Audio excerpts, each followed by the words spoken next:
अस्सलामु अलैकुम वरहमतुल्लाहि वबरकातुहू। इन्नल हम्दुलिल्लाह नहमदुहु व नस्तईनुहु व नस्तगफिरुहु व नऊज़ु बिल्लाहि मिन शुरूरि अनफुसिना व मिन सय्यिआति अअमालिना। मन यहदिहिल्लाहु फला मुदिल्ल लहु व मन युद्लिल फला हादिय लहु व अशहदु अन ला इलाहा इल्लल्लाहु वहदहु ला शरीका लहु व अशहदु अन्न मुहम्मदन अब्दुहु व रसूलुहु सल्लल्लाहु तआला अलैहि व अला आलिहि व सहबिहि व सल्लम तस्लीमन कसीरा। अम्मा बाद फ़क़द क़ाल इमामुल बुख़ारी रहमहुल्लाहु तआला किताबुल मरदा बाबु मा जा फ़ी कफ़ारतिल मरद व क़ौलिल्लाहि तआला मन यअमल सूअन युज्ज़ा बिह। क़ाल हद्दसना अबुल यमान अल हकम इब्न नाफ़िअ क़ाल अख़बरना शुअैब अन ज़ुहरी क़ाल अख़बरनी उर्वत इब्न ज़ुबैर अन आयशा रज़ियल्लाहु अन्हा ज़ौजन नबी सल्लल्लाहु अलैहि वसल्लम क़ालत क़ाल रसूलुल्लाह सल्लल्लाहु अलैहि वसल्लम मा मिन मुसीबतिन तुसीबुल मुस्लिमा इल्ला कफ़्फ़रल्लाहु बिहा अन्हु हत्ता शौकता युशाकुहा। सम्मानित भातृमंडলী, আল্লাহ রাব্বুল আলামিনের প্রশংসা এবং প্রিয় রাসূল সাল্লাল্লাহু আলাইহি সাল্লামের উপর সালাত ও সালামের পর আজ মঙ্গলবার 8ই রবিউল আখির 1447 হিজরি মোতাবেক 30 সেপ্টেম্বর 2025 আমাদের ধারাবাহিক আলোচনা সহিহুল বুখারীর নতুন একটি পর্ব, তা হচ্ছে কিতাবুল মারদা। এই পর্ব ধারাবাহিক সহিহুল বুখারীর পর্ব নম্বর হচ্ছে 75। কিতাবুল মারদা অর্থাৎ রোগীদের অবস্থা সম্পর্কীয় পর্ব, রোগীদের অবস্থা সম্পর্কীয় পর্ব। মারদা মরিজের বহু বচন, মরিজের বহু বচন, মারাজের নাই। মারাজ মানে হচ্ছে রোগ আর মরিজ মানে হচ্ছে রোগী। তো মারদা জমা বহু বচন কার? মারদার না মরিজের, অর্থাৎ রোগীরা। তো রোগীদের সম্পর্কে পর্ব, হ্যাঁ, রোগীদের সম্পর্কে। তো রোগীদের সম্পর্কে কি? রোগীদের বিভিন্ন অবস্থা সম্পর্কে যে হাদিসগুলি এসেছে রোগীদের সম্পর্কে, রোগের সাথে সম্পর্কিত একটি বিষয় হচ্ছে রোগ। কারণ রোগ আর রোগী অতপ্রতভাবে জড়িত। রোগ ছাড়া রোগী হয় না, রোগী ছাড়া রোগ হয় না, তাই না? তো শব্দটি রয়েছে মারদা, কোরআনের ভাষা ব্যবহার করা হয়েছে। ওয়াইন কুনতুম জুনুবান ফাত্তার ওয়াইন কুনতুম মারদা, আল্লাহ বলেছেন তোমরা যদি ব্যাধিগ্রস্ত হও, অসুস্থ হও, অথবা সফরে থাকো, অসুস্থ অবস্থায় পানি ব্যবহার করতে পারছো না, গোসল ফরজ হয়ে গেছে, অপনদোষ হয়ে গেছে, অথবা স্বামী স্ত্রী মিলন হয়েছে আর গোসল করলে রোগ বেড়ে যাবে, অথবা মানুষ মরে যাবে, ক্ষতি হয়ে যাবে শারীরিক, অথবা উজু করতে পারছো না, হ্যাঁ উজু করা যাচ্ছে না, উজু করলে রোগ বেড়ে যাবে, ঠান্ডা লেগে যাবে আর তাতে বিপদ নিয়ে আসবে হয়তো, বা রোগের চিকিৎসা চলছে, রোগের চিকিৎসা ব্যাহত হবে। ফালামতে যদি পানি না পাও বা পানি ব্যবহার করতে সক্ষম না হও অসুস্থতার কারণে অথবা সফরে থাকার কারণে, মানে ঘরে প্রায় পানি থাকে মকিম অবস্থায়, কিন্তু যখন মানুষ সফর করে বাইরে তখন অনেক সময় পানি থাকে না।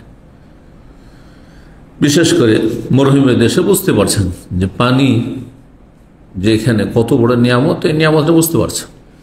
কারণ আমাদের দেশে পানি বেশিরভাগ আযাব হয়ে যায়, পানিটাও আযাব হয়ে যায়।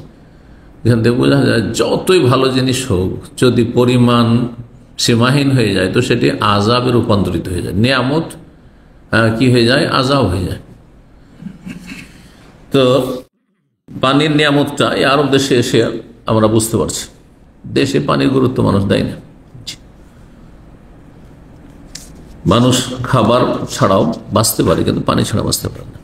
তো যাই হোক, আল্লাহ কোরআনে কারীমে মারদা শব্দটি ব্যবহার করেছেন বা উল্লেখ করেছেন, তার কালামে এসেছে। সেখান থেকে ইমাম বুখারী কোরআনে কারীমে একটি শব্দ যদি আপনি আপনার ভাষায় ব্যবহার করেন, আপনার কথায়, আপনার লিখনীতে, আপনার বক্তব্যে, আপনার আলোচনায়, এটি বরকত। না হলে ইমাম বুখারী বলতে পারতেন কিতাবুল মারিদে, ফামান কানা মিনকুম মারিদান, মারিদ বা কিতাবুল মারাদে। জি, যেহেতু মারাদ শব্দ এসছে, ফি কুলুবিহিম মারাদ এসেছে, কিন্তু মারদা শব্দটি রোগীদের ক্ষেত্রে এসেছে। এই শব্দটি নিয়ে এসেছেন ইমাম বুখারী রাহিমাহুল্লাহ। কিতাবুল মারদা মানে এই পর্ব হচ্ছে রোগীদের অবস্থার বিবরণ সম্পর্কে। প্রথম অধ্যায় বলছেন বাবু মা জাফি কাফারাতিল মারাদ।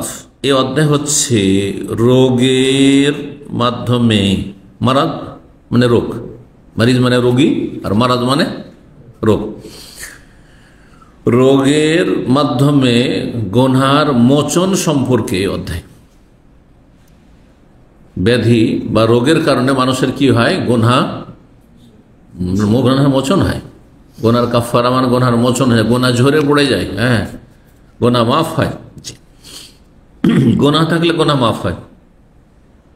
যেমন গুনাহ যা ছিল ওর কাফারা মোচন হয়ে গেছে, তারপরেও রোগী অনেকেই ফরজ ওয়াজিব আদায় করেছেন, বাহ্যিক কোনো কাবিরা গুনাহ তাদের জীবনে নেই, তারপরও তো অসুস্থ হন। আম্বিয়া রাসূল অসুস্থ হননি, তাদের কোন গুনাহ ছিল যে গুনার কাফারা? তাহলে যার গুনাহ আছে তার গুনার মোচন, যার গুনাহ নেই তার জন্য আরো দুটি দিক রয়েছে। এক হচ্ছে নেকি বৃদ্ধি, নেকি বাড়ানো। রোগের মাধ্যমে নেকি বাড়ে, যেটা হয়তো আমল দিয়ে অত দূরে পৌঁছতে পারছে না, কিন্তু নেকি দিয়ে আল্লাহ উপরে আরো আমাকে উঠিয়ে দিলেন, আপনাকে উঠিয়ে দিলেন, ভালো মানুষকে। আর আরেকটি হয় রফউল দারাজাত, নেকি বাড়ে। আরেকটি হয় মর্যাদা উঁচু হয়, আল্লাহ আরো আপার লেভেলে নিয়ে যেতে চান। আমি আপনি আমাদের আমল দিয়ে হয়তো বড় বড় ইসলামের যারা খাদেম রয়েছেন, বড় বড় আল্লাহওয়ালা রয়েছেন, তাদের মর্যাদায় পৌঁছতে পারে নিজের আমল দিয়ে, হয়তো ফরজ নফল দিই। তখন আল্লাহ রাব্বুল আমাদের বিভিন্ন রোগ বালা মুসিবত দিয়ে কি করেন? মর্যাদাকে উন্নীত করেন, উপরে ওঠান। রাফউদ দারাজাত, জিয়াদাতুল হাসানাত ও তাকফিরুস সাইয়্যাত। রোগ হলে তিনটি ফায়দা রয়েছে, তিনটি ফায়দা রয়েছে। এই জন্য অসুস্থ ভালো মানুষ অসুস্থ হলে বিচলিত হওয়ার কিছু নেই। ভালো মানুষ সুখে থাকলেও নেকি করতে পারে শুকরিয়ার মাধ্যমে। লাইন শাকারতুম লাযিদান্নাকুম, শুকরিয়া আদায় করে আল্লাহ বাড়িয়ে দেবেন, দিনও বাড়িয়ে দেবেন, দুনিয়াও বাড়িয়ে দেবেন, যত শুকরিয়া আদায় করেন। আল্লাহ আপনাকে আমাকে ঈমান দিয়েছেন, আর শুকরিয়া আদায় করেন, আল্লাহ ঈমান বাড়িয়ে দেবেন। হ্যাঁ, ইবাদত বন্দেগীর তৌফিক দিয়েছেন, শারীরিক মানসিক, আল্লাহ রাব্বুল আলামিন শক্তি দিয়েছেন, সামর্থ্য দিয়েছেন, আর্থিক শক্তি দিয়েছেন, এলেম দিয়েছেন, বিদ্যা দিয়ে শুকরিয়া আদায় করে এলেম বেড়ে যাবে। পয়সার সুখে, ধন সম্পদের শুকরিয়া আদায় করে ধন সম্পদ বাড়বে, দিন বাড়বে, দুনিয়া বাড়বে।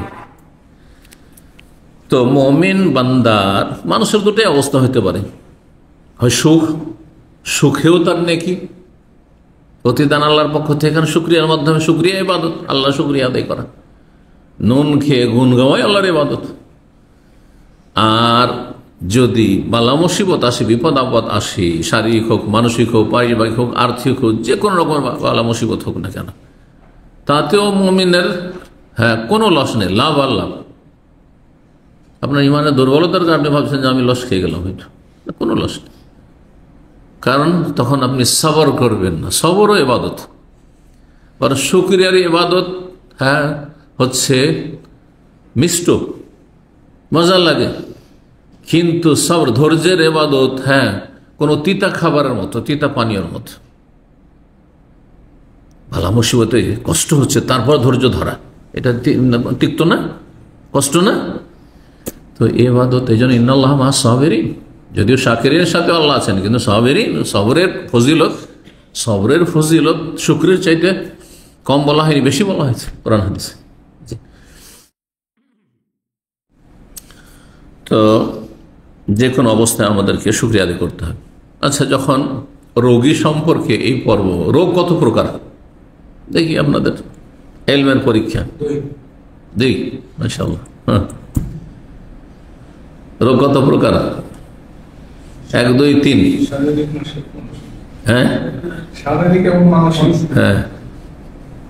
দুটা। কি শারীরিক? অন্তর, মাশাআল্লাহ, এইটা বড় রোগ, অন্তর রোগটা বড় রোগ। ফি কুলুবিহিম মারাদ, আল্লাহ বলছেন তার অন্তরে রোগ আছে। অন্তরে রোগ আছে সেজন্য কাফের, অন্তরে রোগ আছে সেই জন্য জেনাকারী, চরিত্রহীন। অন্তরে রোগ আছে এই জন্য চোর, ডাকাত, খনি। অন্তরে রোগ আছে সেই জন্য বেদাতি। অন্তরে রোগ আছে, জি। সুস্থ নয়। যদি সুস্থ হইতো তাহলে সে সুন্নাহর অনুসরণ, নবীর অনুসরণ করতো। নবীকে বাদ দিয়ে অন্যর কেন অনুসরণ করতো? কথা বোঝা গেছে? তো এই জন্য ওলামারা রোগকে প্রথম দুভাগ করেছেন। হ্যাঁ, মারুদুল কুলুব ও মারুদুল আবদান, অন্তরের রোগ, অন্তরের রোগ, আর আরেকটা হচ্ছে শরীরের রোগ। অন্তরের রোগ আবার দুই রকম, মারুদুল শাহওয়াত, মারুদুল শুবহাত। এই রোগের উপরে বিষয়ভিত্তিক একটা আলোচনা করা যেত বিস্তারিত। মারুদুল শুবহাত সংশয়ের রোগ। সংশয়ের রোগের কারণে কাফের হয়, কেউ মুশরিক হয়, কেউ বেদাতি হয়, হ্যাঁ, কেউ বিভিন্ন গোমরাহ ফিরকা, ওই যে 73-72 ফিরকা, জাহান্নামী ফিরকা, ওই সব ফিরকার যতগুলো এদের সংশয়ের রোগ আছে, শুবহাতের রোগ আছে। না, এটা ঠিক নয়, এটাই ঠিক। আল্লাহর হাত নেই, কুদরতি হাত। আল্লাহর পা নেই, কুদরতি পায়ে সিজদা করছি। এর মধ্যে যে শুবহাত, সংশয়ের রোগ আছে এদের, সংশয়ের রোগ। এরকম যত গুমরাহ, আল্লাহর চেহারা নেই, আল্লাহ সত্তা, আল্লাহর চোখ নেই, রক্ষণাবেক্ষণ, আশায়েরা, মাতুরিদিয়া, এইরকমই। আল্লাহ সরাসরি আল্লাহ পর্যন্ত কি করে পৌঁছবেন আপনি? এখানে যে উঠে এসছেন, ডাইরেক্ট উঠে এসছেন না সিঁড়ি লিফট ব্যবহার করেছেন? তো এইখানে ওঠার জন্য ইসলাম সেন্টার লিফট লাগলো, আর আল্লাহকে পাওয়ার জন্য লিফট লাগবে না? ওই লিফটটা হচ্ছে পীর, আর লিফটটা হচ্ছে মাজার, লিফটটা হচ্ছে গোশ কুতুবের দোহাই দিয়ে দোয়া করা, নবী পাকের ওসিলায় আল্লাহ দোয়া কবুল করা। এরা আবার কয়েক ক্যাটাগরির আছে, মুশরিক আছে, বেদাতিও আছে। সবগুলি ওই শুবহাতের রোগে আক্রান্ত এরা। এদের অন্তর সংশয়ের, শুবহাত মানে সংশয়ের রোগে আক্রান্ত। না, এটা ঠিক লাগে না, এটা ঠিক লাগছে, এই যে সংশয়ের রোগ। আর এক রোগ হচ্ছে মারুদুস শাহওয়াত, কুপ্রবৃত্তির রোগ, মনের পূজা করা রোগ। মন চাইছে কয়দিনের দুনিয়া একটু আমোদ ফুর্তি করি, হ্যাঁ, মজ মস্তি করি, হ্যাঁ, বিয়ে করলে তো মেলা দায়িত্ব নিতে হবে, ও ছেলে মেয়ে শুরু হবে, তাদের দায়িত্ব নিতে হবে, ভরণ পোষণের দায়িত্ব নিতে হবে, মাথার বোঝা চাপবে, ফিরেই দেখলাম আর চরিত্রহীন, যা ইচ্ছা তাই করলাম। হ্যাঁ, সবাই মদ খাচ্ছে, আমি কেন খাবো না? সবাই সিগারেট পান করছে, আমি কেন পান করব না? দুনিয়া এইসব করছে, আমি কেন করবো না? দুনিয়া টাকার পিছনে ছুটছে, আমি কেন টাকার পিছনে ছুটবো না?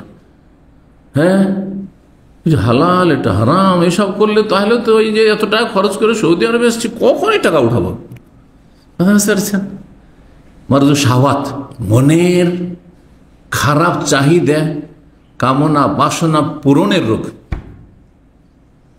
বৈধ বাসনা পূরণ করেন আপনি বৈধ পন্থায়, কিন্তু যখন এই জন্য কুপ্রবৃত্তি, শাহওয়াত মানে কুপ্রবৃত্তি, কুপ্রবৃত্তির যারা অনুসরণ, একে কোরআন ভাষা হাওয়া বলা হয়েছে।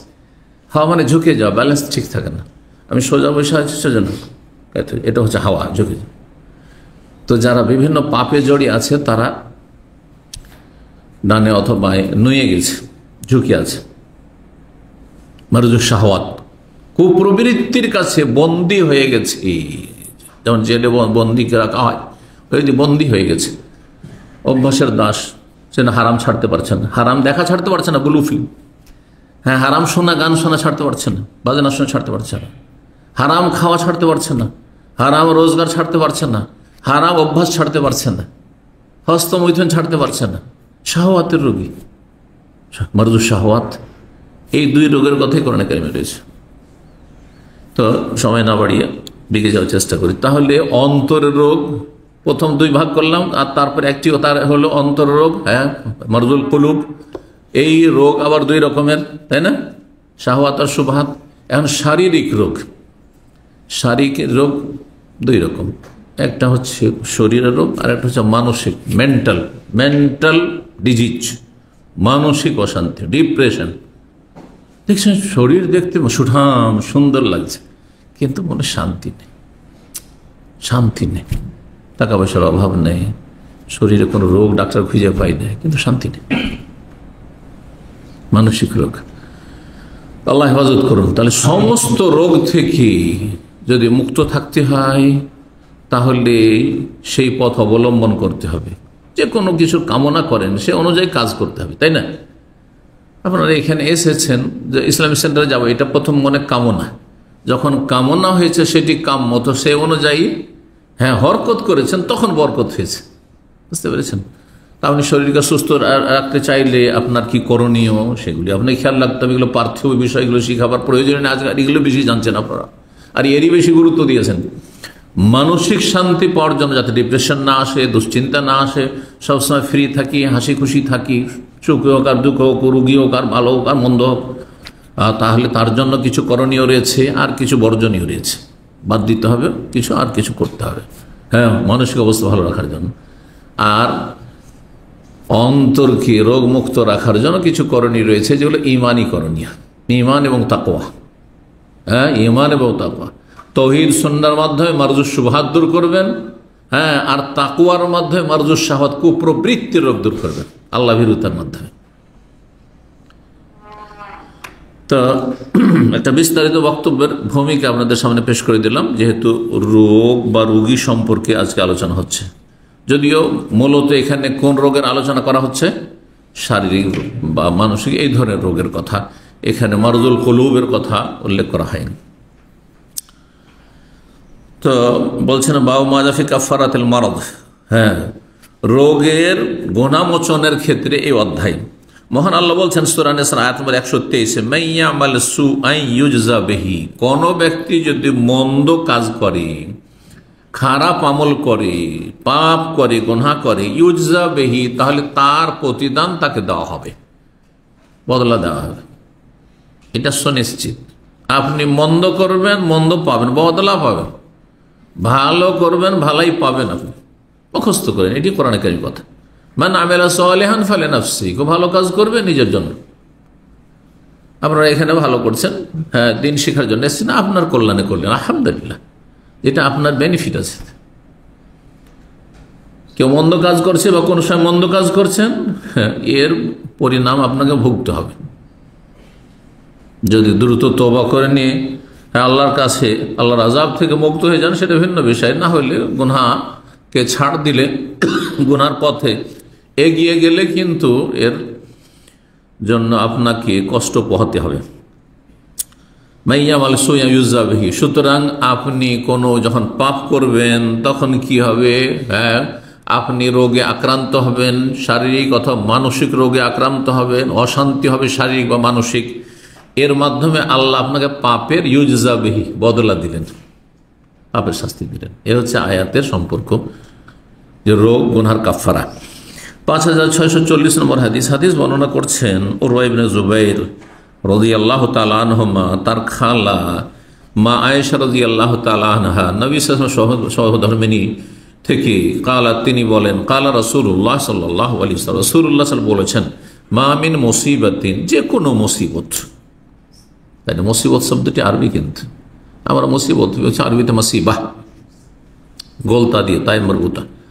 মামি মুসিবতিন, যে কোনো বিপদ। মুসিবত মানে কি, যে কোনো বিপদ, শারীরিক হোক, মানসিক হোক, পারিবারিক হোক, আর্থিক হোক, রাষ্ট্রীয় হোক, জাতীয় হোক, আন্তর্জাতিক, যে কোনো বিপদ আপনার আসলে আপনার জীবনে, যে কোনো বিপদ, ছেলে মেয়ের ক্ষেত্রে হোক।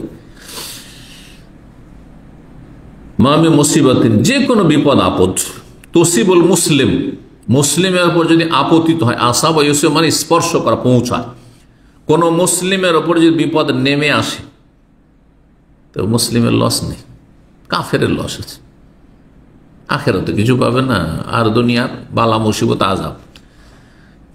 মুসলিমের উপর কোন যদি বিপদ নেমে আসে, ইল্লা কাফার আল্লাহ বিহা আনহু, আল্লাহ তার গুনাহকে ঝরিয়ে দেন বা মোচন করে দেন, এর বিনিময়, এর বদলাই।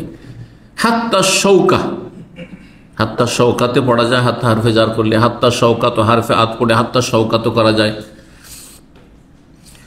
তো হাত্তা শৌকা, এমনকি একটি কাঁটা, ইউসাকুহা, যদি কোনো মুসলিমের গায়ে, শরীরে বিদ্ধ হয়ে যায়, কাঁটা লেগেছে, হাঁটছিলেন পায়ে কাঁটা লেগেছে, গাড়ি আছে, গাড়ি চালাচ্ছিলেন, আর টায়ারে একটা কাঁটা ঢুকে গেছে, আর তারপরে পাঞ্চার হয়ে গেল, আপনি কি মনে করেন যে আপনার নেকি নেই? কয়জন আছেন, কত মুসল্লি, চিন্তা করেন আপনার জীবনে এইরকম বিপদ অবস্থা দেখেছে, কখনো কি নেকির আশা করেছেন যে আমার গুনাহ মোচন হইল? আমার টায়ারটা যে বাস্ট হয়ে গেল, অথবা টায়ারটা আমার এই যে হেলো কাটা লেগে গেল, অথবা আমার গাড়িটা এখানে বন্ধ হয়ে গেল, অথবা একটু দুর্ঘটনা অ্যাক্সিডেন্ট হলো, গুনাহ মাফ হলো। আমার যে সর্দি কাশি গুনাহ মাফ হলো, এই যে জ্বর হয়েছে, অ্যালার্জি হয়েছে, গুনাহ মাফ হলো। কজন আছেন মনে করেন ইহতিসাব? এই নিয়তগুলি থাকতে হবে। নিয়ত না রাখলে তো কিছু পাওয়া যায় না। ইন্নামাল আমালু বিন্নিয়াত। মানুষের আমল কিসের উপর নির্ভরশীল? নিয়তের উপর। টাকা পয়সা হারিয়ে গেল, কোনো সময় একটা মানি ব্যাগ হারিয়ে গেল, কোনো সময় আপনার আইডি কার্ড হারিয়ে গেল, আপনি কি মনে করছেন এমনি গুনার কাফারা হইল? এতে একজন মুমিন ব্যক্তি শুধু গুনার কাফারা হইল বলে ক্ষান্ত হবে না, বরং সে আত্মপর্যালোচনা করবে, মুহাসাবা, নিজের হিসাব কষবে। যেমন টাকা পয়সার হিসাব করি, ওই হিসাব করতে হবে। আচ্ছা, এই ধাক্কাটা কেন খেলাম আমি? আজকে আমার অ্যাক্সিডেন্টটা কেন হইল? এখানে আমাকে অপমান কেন হইতে হলো একটা লোকের কাছে? অথবা আমি আজকে অসুস্থ কেন হইলাম? হ্যাঁ, এই ক্ষয়ক্ষতিটা আমার কেন হইল? এখানে কেন আমি ধোকা খেয়ে গেলাম? ব্যবসায় পার্টনারশিপে গিয়েছিলাম, আমার টাকাটা লস কেন চলে গেল? কেন বেমানি করে নিল? দেখি তো আমার লাইফে গুনাহ আছে নাকি? হ্যাঁ, আমার ছেলেটা খারাপ কেন হয়ে গেল? আমার স্ত্রী আমার কথা শুনে না কেন? যখন তখন কথায় কথায় উত্তর দেয়, প্রতি উত্তর করে, ঝগড়া লেগে যায়। হ্যাঁ, কেন সম্পর্ক খারাপ হয়ে যাচ্ছে? প্রত্যেকটি ক্ষেত্রে, কারণ প্রত্যেকটি মুসিবত, এগুলো কোনো নিয়ামত নয়। অপ্রীতিকর যা কিছু আপনি পছন্দ করেন না যে এরকমটা হোক, সেটি মুসিবত। মুসিবত মানে শারীরিক মুসিবত শুধু নয়, শারীরিক হতে পারে, মানসিক হতে পারে, পারিবারিক হতে পারে, যে কোনো ক্ষেত্রে হতে পারে। রাস্তাঘাটে চলতে গিয়ে কেউ একটা খারাপ কথা বলে দিল, কেউ একটা গাল দিয়ে দিল, কেউ আপনার মানহানি করলো, হ্যাঁ, ব্যঙ্গ করলো, ইত্যাদি ইত্যাদি। এমনকি সোশ্যাল মিডিয়াতে ব্যঙ্গ করছে। যদি গুনাহ থাকে, গুনাহ মাফ হবে।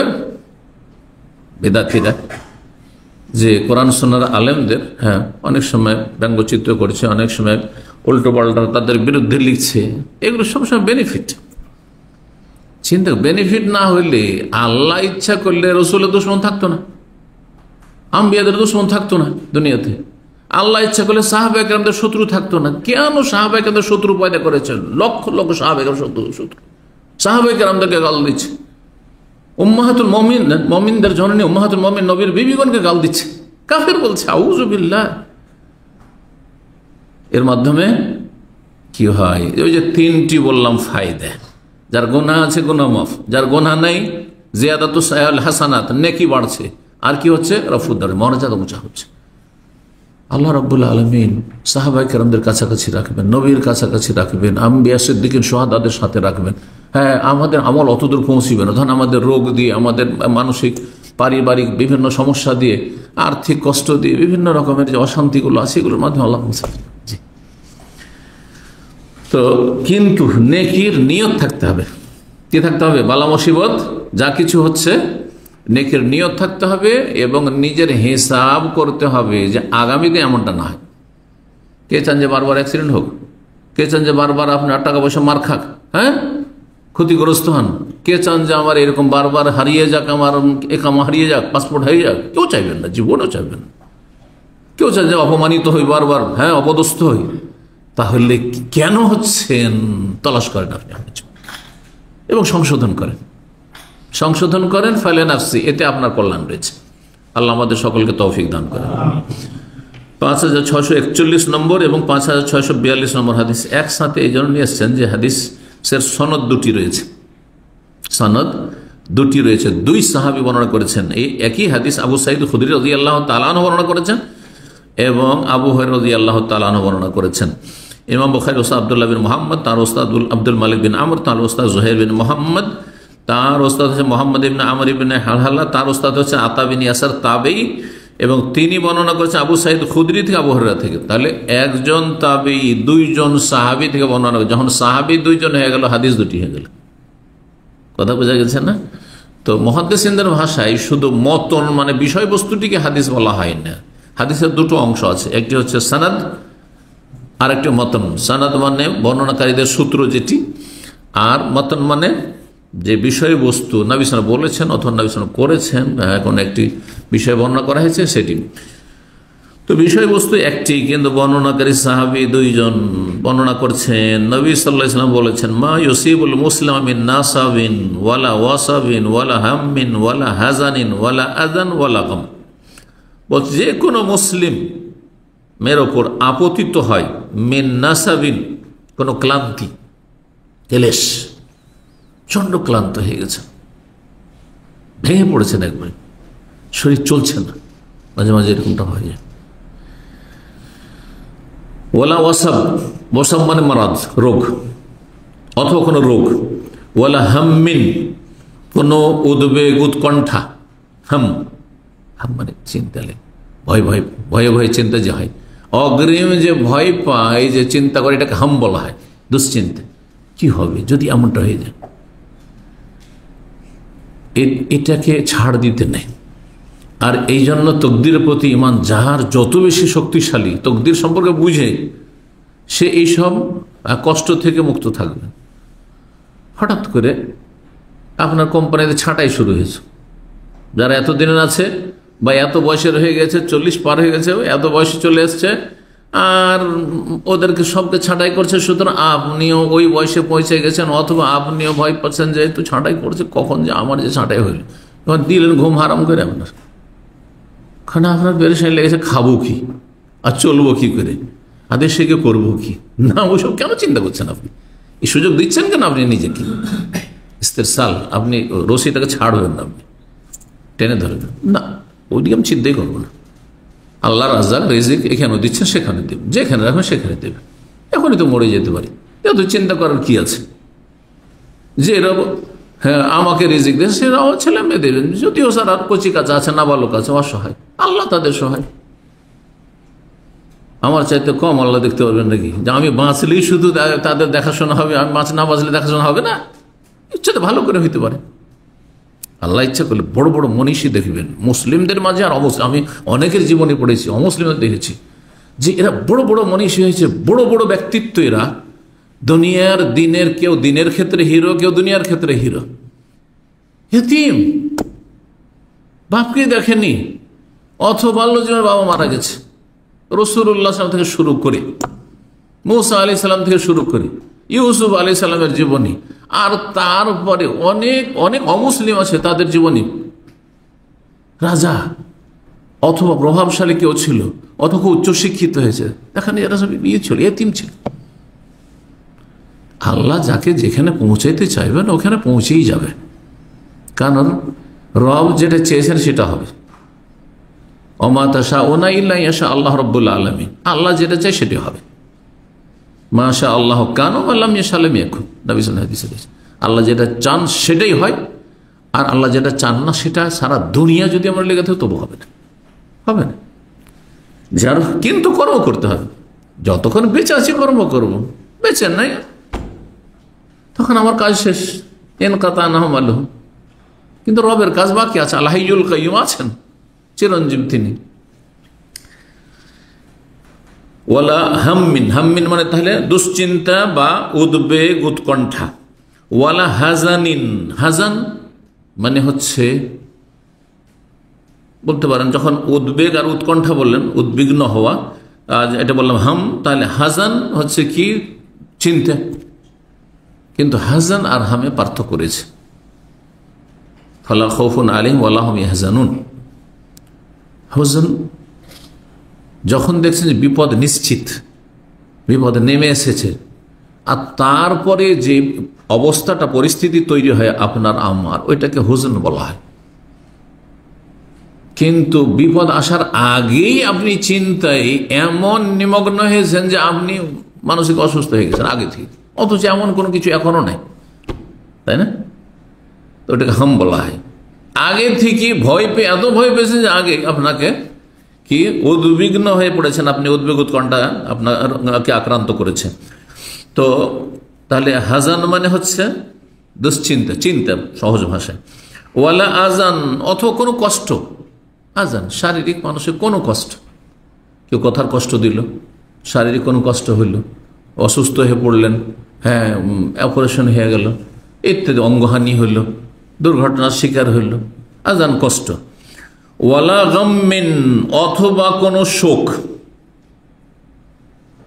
গম শোক, শোকের ছায়া নেমে এসেছে। কারো স্ত্রী মারা গেছে, কারো স্বামী মারা গেছে, কারো ছেলে মারা গেছে, মেয়ে মারা গেছে, প্রিয়জন আপনজনকে হারিয়েছে, শোকের ছায়া নেমে এসেছে। অথবা জীবনে আর্থিক ধস নেমেছে, শোকের ছায়া নেমে এসেছে। যে কোনো অবস্থায় তৈরি হোক না কেন, দেখেন এগুলি মানুষের বিপদ বিভিন্ন। নাসাবিন ওয়ালা অসাবিন, হামিন, হাজানিন, আজান, গম, সবগুলি কাছাকাছি, কিন্তু কাছাকাছি। কিছু শারীরিক, কিছু মানসিক, কিছু এই পরিস্থিতি তৈরি কখন কোন অবস্থা হয়, এগুলো যে কোনো বিপদ আপদ হোক না কেন, হাত্তা শৌকা, এমনকি একটি কাঁটাও যদি লাগে, ছোট্ট একটি কাঁটা পায়ে লেগেছে, শরীরে লেগেছে, ইয়োশাকুহা, হোঁচট খেয়েছেন, কাঁটাও লাগেনি, হোঁচট খেয়েছেন, আপনি হাঁটছিলেন, একটু হোঁচট খেয়েছিলেন, আপনার যে কোনো রকমের শারীরিক কোনো ক্ষয়ক্ষতি হয়ে গেল, ইয়োশাকুহা, সেই কাঁটা বিদ্ধ হলো তার শরীরে, এমনটাও যদি হয়, ইল্লা কাফার আল্লাহ বিহা মিন খাতায়াহু, এর মাধ্যমে আর তার গুনাহগুলিকে আল্লাহ কি করবেন, মোচন করে দেবেন, ঝরিয়ে দেবেন। 5643 নম্বর হাদিস বর্ণনা করছেন আব্দুল্লাহ বিন কাব, তার পিতা কাব বিন মালিক রাদিয়াল্লাহু তাআলা আনহু থেকে। নবী সাল্লাল্লাহু আলাইহি ওয়াসাল্লাম বলেছেন, মাসালুল মুমিন কাল খামাতি মিনাজ যার, মুমিনের উদাহরণ হচ্ছে নরম চারা গাছের মতো। মুমিনের উদাহরণ হচ্ছে, মুমিন আর মুনাফিকের উদাহরণ দিয়েছে, খুব সুন্দর চমৎকার উপমা দিয়েছেন রাসূলুল্লাহ সাল্লাল্লাহু আলাইহি ওয়াসাল্লাম। মুমিনের দৃষ্টান্ত বা উপমা হচ্ছে কাল খামাতি মিনাজ যার, নরম চারা গাছের মতো। একবার গজিয়ে উঠেছে চারা গাছ, অঙ্কুর গজিয়ে যখন একটা দানা বিদীর্ণ হয়ে, দানা শস্য মাটিতে ছিটিয়েছিলেন অথবা পড়েছিল, আর তারপরে পানি পেয়েছে, তখন কি হয়, ফেটে গিয়ে সেটার মাঝখান থেকে অঙ্কুর গজিয়ে ওঠে, আর সেটা একেবারে নরম হয়ে থাকে, কচি হয়ে থাকে। সেটা আপনি সোজাও রাখতে পারেন, যদি মনে করেন বাঁকা করবো, এইদিকে করবো, করতে পারবেন। তো আল খাম মিনাজ যার মানে হচ্ছে নরম চারা গাছ। নরম চারা গাছের মতো হচ্ছে মুমিন মুসলিমের অবস্থা। নরম চারা গাছ যখন গাছ, অর্থাৎ নরম গাছগুলি, ধানের গাছ, গম, জবের গাছ, আর অন্যান্য ফসল, যেগুলো ফসলের গাছ যেগুলো রয়েছে, শস্য, এই গাছগুলির ওপর বাতাস প্রবাহিত হইতে থাকে। বাতাস বইলে মনে হচ্ছে যে ধানগুলি ঝুঁকে গেল, শুয়ে গেল। আবার যখন উল্টা দিক থেকে বাতাস আসলো অথবা বাতাস থেমে গেল, তখন সোজা হয়ে গেল। হচ্ছে না। তো মুমিন ঠিক ওই রকমই, তার ইমানে অটল থাকবে, তার জীবনে বালা মুসিবত আসবে, কখনো এই দিকে ঝুঁকিয়ে দিবে, শারীরিক দিক থেকে ঝুঁকিয়ে দিয়েছে, তাকে নুয়ে দিয়েছে, কখনো মানসিক দিক থেকে মানসিক পীড়ায় ভুগছে, ঝুঁকিয়ে দিয়েছে, একটু ঝুঁকে গেছে, হয়তো ওই ঝড় বাতাসে যেমন ফসল, নরম ফসলগুলি, নরম গাছগুলি ঝুঁকে যায়, কখনো আর্থিক লসের কারণে একটু ঝুঁকে গেছে, তারপর আবার সোজা ঠিকই আছে। আলহামদুলিল্লাহ আলা কুল্লি হাল বললো, আল্লাহর শুকরিয়া আদায় করলো যে অবস্থায় রাখে। আমার চাইতে নিচে অনেক লোক আছে, আমার চাইতে বিপদে অনেক লোকেরা আছে, আমি অনেকের চাইতে ভালো অবস্থায় আছি, এবং যেটুকু বিপদ আপদ আমার উপরে এসে তার উপরে সবর করলো। ইন্নাল্লাহা মা'আস সাবিরিন। সুবহানাল্লাহ। আরো স্পষ্ট করেছে বিষয়টি যে একজন মুমিন মুসলিম যদি সত্যিকার মুমিন মুসলিম হন বা হতে পারি আমরা, তাহলে আমাদের উদাহরণ হচ্ছে নরম চারা গাছের মতো। চারা গাছ ভেঙে যায় না, ধানের গাছ কোনো ভেঙে গেছে দেখেন, পড়ে যেতে পারে, ঝুঁকিয়ে যেতে পারে একবারে, কিন্তু ভেঙে যাবে না। সব গম জব এগুলো ভাঙবে না, ভুটের গাছ ভাঙবে না এগুলো। বাতাস একবার এইদিকে ঝুঁকিয়ে দেয়, আর আরেকবার বাতাস এসে সেটাকে সোজা করে দেয়। উত্তরা বাতাস আসলো তখন ঝুঁকিয়ে দিল, দক্ষিণে বাতাস আসে সেটাকে কি করে দিল, সোজা করে দিল। আবার পশ্চিম আর পূর্বের বাতাস ওই রকম করলাম। ও মাসালুল মুনাফিকি, আর যে কপট মুনাফিক, যার ইমানে ভেজাল আছে, নামকে অস্তে মুসলিম, মোনাফেকই রয়েছে তার মধ্যে। সে আকীদার মোনাফেক হইলে তো বড়ই মোনাফেক, আর যদি আখলাক চরিত্রের মোনাফেক, আমলের মোনাফেক হয় তবু। তো মোনাফেকের উদাহরণ হচ্ছে কাল আরজাতে, আরজা অর্জুন গাছকে বলা হয়। অর্জুন গাছ বুঝছেন? এক ধরনের গাছ আছে অর্জুন, এটা ভাষ্যকাররা বলেছেন অর্জুন শব্দটি, আর ওখান থেকে আরজা শব্দ এসছে আরবিতে। তো কিন্তু অন্যান্য ভাষ্যকাররা বলছেন যে কোনো কাণ্ড বিশিষ্ট শক্ত গাছ, আরজা হচ্ছে শক্ত গাছ। কারণ নরম চারা গাছের কথা বলা হলে যেগুলো ফসলের শস্য ক্ষেতের গাছ, এটা হচ্ছে মমিনের মতো, বা মমিন হচ্ছে শস্য গাছের মতো, আর মোনাফেক হচ্ছে কার মতো? শক্ত গাছের মতো, শক্ত গাছের মতো, লম্বা শক্ত গাছ। আর ঝড়, যতই ঝড় হোক না কেন, ঝড় হইলে ঝুঁকছে না, ঝুঁকাইতে পারছে না। ধরেন খেজুর গাছ, তাল গাছ, নারকেল গাছ, আম গাছ, কাঁঠাল গাছ ঝুঁকাইতে পারছে না। ডাল আছে সেগুলো, কিন্তু কাণ্ডটাকে তো আর ঝুঁকাইতে পারছে না। বড় বড় মোটা ডাল সেগুলো ঝুঁকাইতে পারছে না। কিন্তু ঝড়ের সময় এত সজোরে আসলো যে এই গাছকে আর রাখবে না, তখন কি হয়? হ্যাঁ, গাছের শেকড় থেকে, জড় থেকে উঠিয়ে দিল। খেজুর গাছগুলো দেখেন জড় থেকে উল্টে পড়ে থাকে, মাঝখান থেকে হয় না, হ্যাঁ, শেকড়ই শেষ। তো মোনাফেক ওই রকম, মোনাফেকেরও বালা মুসিবত আসে না, আসে না, বিপদ আসে না, আসে না, আল্লাহ ধরেন না, ওর গুনাহগুলিকে জমা করছে কঠোর শাস্তি দেওয়ার জন্য। আর যখন আল্লাহ ধরেন দুনিয়াতেই অথবা মরার পরে, যখনই ধরবেন তো ওই শেকড় থেকে একবারে উপড়ে ফেলা গাছের মতো সব সর্বনাশ, আর জান্নাত নসিব হবে না, জাহান্নামের ইন্ধন হবে। আর দুনিয়াতে বাঁচলে আর দাঁড়াতে পারবে না, ওই এমন ভাবে পড়ে গেছে একবার সর্বনাশ হয়ে যায়, আর দাঁড়াতে পারবে না। দেখেন বড় বড় জালেমগুলোকে, আপনাদের চোখের সামনে এসব দৃষ্টান্ত রয়েছে। এত শক্ত গাছ ছিল দীর্ঘদিন যে এই গাছের ধারে কাছে যায় কে, ঠিক না? কিন্তু যখন আল্লাহ ধরে, এমন লাঞ্ছিত যে অন্তর থেকে ভালোবাসে এমন লোক খুঁজে পাওয়া মুশকিল। যদি কেউ ভালোবাসা প্রকাশ্য করে তো দুনিয়ার স্বার্থে করছে।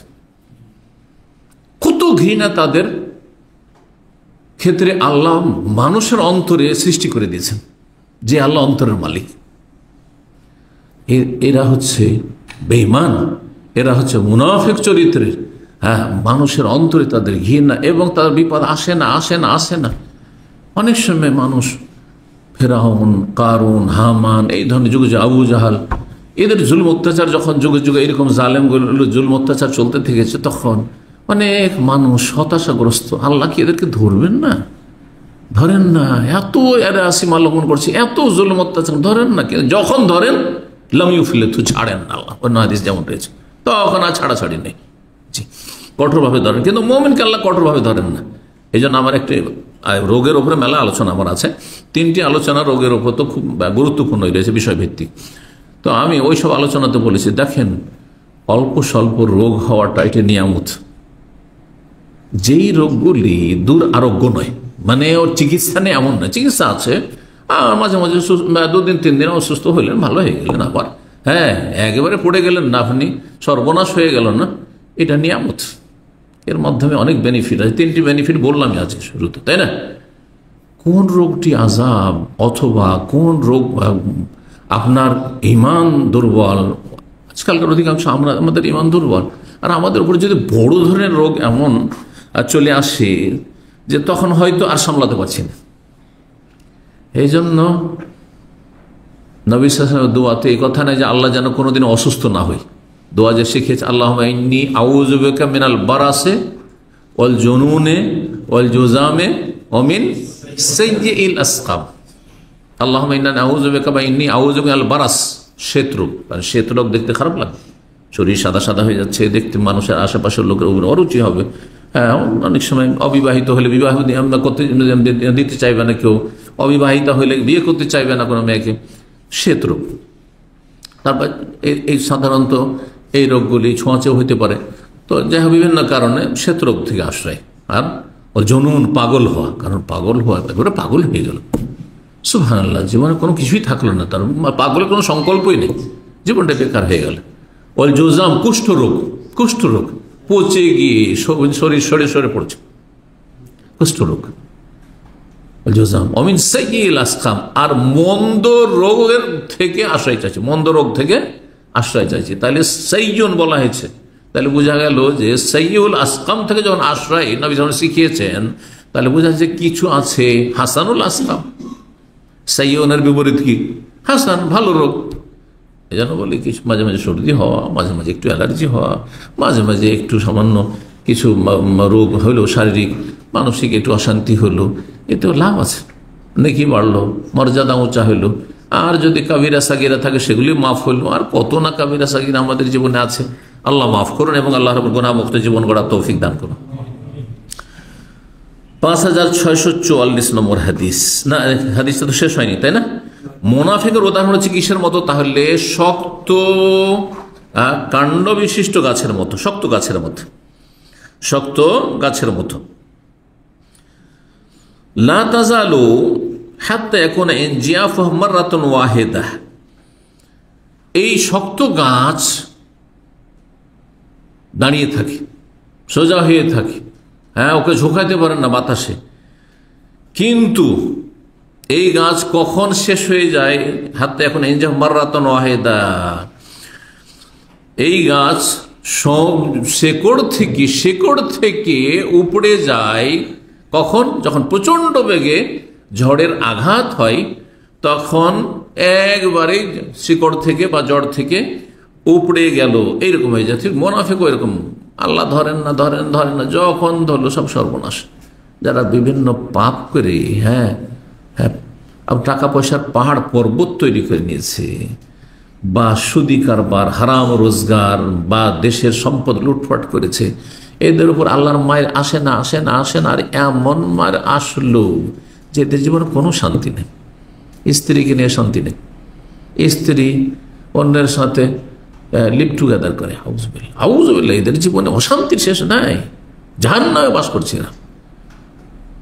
অথবা স্ত্রী জানতে বলে যে তার স্বামী ওই টাইপের লম্পট, শান্তি নেই স্বামী স্ত্রীর জীবনে, ছেলে মেয়েকে শান্তি নেই, মেয়ে উদাহ হয়ে গেছে, নিজের পছন্দের মতো একটা ছেলে, ভালো ছেলে পছন্দ করে বিয়ে দিতে পারলো না, ছেলে উঠিয়ে নিয়ে চলে এসছে, একটা ইহুদি খ্রিস্টান উঠিয়ে চলে এসছে, প্রত্যেক কাফের উঠিয়ে নিয়ে চলে এসছে, একটু পরামর্শ নিল না বাবা মায়ের কাছে। অথচ তারা পয়সা কোথায় রাখবে? হ্যাঁ, এরা শক্তিধর দুনিয়ার, কি শান্তি আছে এদের জীবনে? কোনো শান্তি নেই।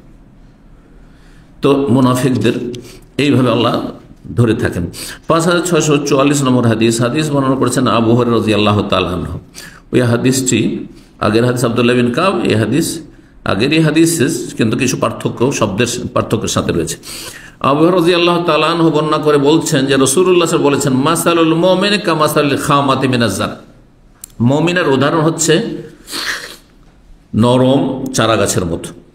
মিন হাইসু আতাতহার রিহ কাফাআতহা, যেদিক থেকে বাতাস আসুক না কেন, পশ্চিম থেকে, পূর্ব থেকে, উত্তর থেকে, দক্ষিণ, যেদিক থেকে বাতাস আসুক না কেন, কাফাতহা, তাকে নুইয়ে দেয়, বাতাস তাকে নুইয়ে দেয়, মানে ঝুঁকিয়ে দেয়। ফাইদা ইতাদালাত, আর তারপরে সোজা হয়ে গেল, বাতাস থেমে গেল যখন, তখন কি হয়ে গেল? সোজা হয়ে গেল। ফাইদা ইতাদালাত, যখন বাতাস স্থির হয়ে গেল, তাকাফফা বিল বালা, তাকাফফা, তখন সে সোজা হয়ে গেল। ধান গাছ, গমের গাছ ইত্যাদি যেসব ফসলের গাছ রয়েছে, সোজা হয়ে গেল, আবার সোজা দাঁড়িয়ে গেল। বিলবালাই, আল্লাহর পক্ষ থেকে যে পরীক্ষা নিরীক্ষার মাধ্যমে মুমিনের উপর যে পরীক্ষা নিরীক্ষা আসে, একটু ঝুঁকে গেছে, একটু অসুস্থ হয়ে গেছে, একটু মানসিক একটু অশান্তি, একটু পারিবারিক একটু অশান্তি আছে, টাকা পয়সার একটু ঘাটতি আছে, সংকট আছে, আলহামদুলিল্লাহ, তারপরে আমার ঠিক আছে। ওয়াল ফাজির, আর পাপিষ্ট, তাহলে এখানে মুনাফিক বলা হয়নি, তাহলে বোঝা গেল শুধু মুনাফিক নয়, মুনাফিক হোক অথবা পাপিষ্ট, যে কোনো পাপিষ্ট হোক। আর মানুষের জীবনে পাপ থাকাটাও নেফাক, কিন্তু এই জন্য মুনাফিক আর পাপিষ্ট গুনাহগারে মিল আছে। আকীদার যে মুনাফিক, তার বিশ্বাসে ঈমানের মুনাফিক, ঠিক না? কিন্তু আমলের মুনাফিক ও পাপিষ্ট না, ফাজির না, ফাসিক না, যে ওয়াদা করে ওয়াদা খিলাফি করে, হ্যাঁ, যে কথা বললে মিথ্যা বলে, যে ঝগড়া করলে, হ্যাঁ, অশ্লীল কথা বলে, তারপরে শুধু এগুলি, এটি না হয় 3-4টি আপনার একটি বা দুটি হাদিসে এসছে, কিন্তু আয়াত এবং হাদিস সবগুলি মিলিয়ে দেখেন যে কোনো আমলের ঘাটতি হচ্ছে আপনার মুনাফিকি চরিত্র। এই জন্য যে নামাজে অলস, নামাজ যে জন্য উঠতে কষ্ট লাগে, ডিউটিতে যাওয়ার সময় কষ্ট লাগে না, আমার যতই ঘুম তার উপর চেপে থাক, লাফিয়ে উঠে যে ডিউটি করার জন্য। সকাল 6টার সময় ডিউটি যাবে, হ্যাঁ, গাড়ি নিয়ে বেরোতে হবে রোজগারের জন্য, মাদ্রাসার ট্রিপ অথবা সব ঠিক আছে, বুঝতে পারছেন। এয়ারপোর্ট যেতে হবে রাত 2-3টার সময়, সারা রাত থেকে বসে আছে, কোনো কষ্ট লাগে না। কিন্তু ফজরে জাগতে খুবই কষ্ট লাগে, তাহাজ্জুদ তো অসম্ভব, ফজরই জাগতে পারে না, কথা বুঝতে পেরেছেন। তো এরা কি মুনাফিক। এই জন্য যাকে নামাজ ভারী লাগে, আল্লাহ ইন্নাল মুনাফিকিনা ইউখাদিমুন আল্লাহ, মুনাফিক তো আল্লাহর সাথে প্রতারণা করে, ওয়া হুয়া খাদিম, অথচ এই প্রতারণা শিকার তারাই। আল্লাহর সাথে কি প্রতারণা, আল্লাহ তো সব জানছে তোমার অন্তরের অবস্থা, তোমার ইমান দৌড় কত দূর। হ্যাঁ, ওয়াইদা কামু ইলা সালাতে কামু কুসালা, আর নামাজে দাঁড়ালে বড় অলস, নামাজ পড়ছে তার শরীর শুধু, বডি, অন্তর মার্কেট, টাকাতে। হ্যাঁ, কোথায় কার কাছে ধার চাইবে, হ্যাঁ, কার কাছে কত টাকা পড়ে আছে, আর আজকে কত টাকা ইনকাম করবে, হ্যাঁ, কতটা আয় ব্যয় হইল, লস হইল, তাড়াতাড়ি করে দোকানটা খুলতে হবে, কখন যে সালাম ফিরবে, বুঝতে পেরেছেন।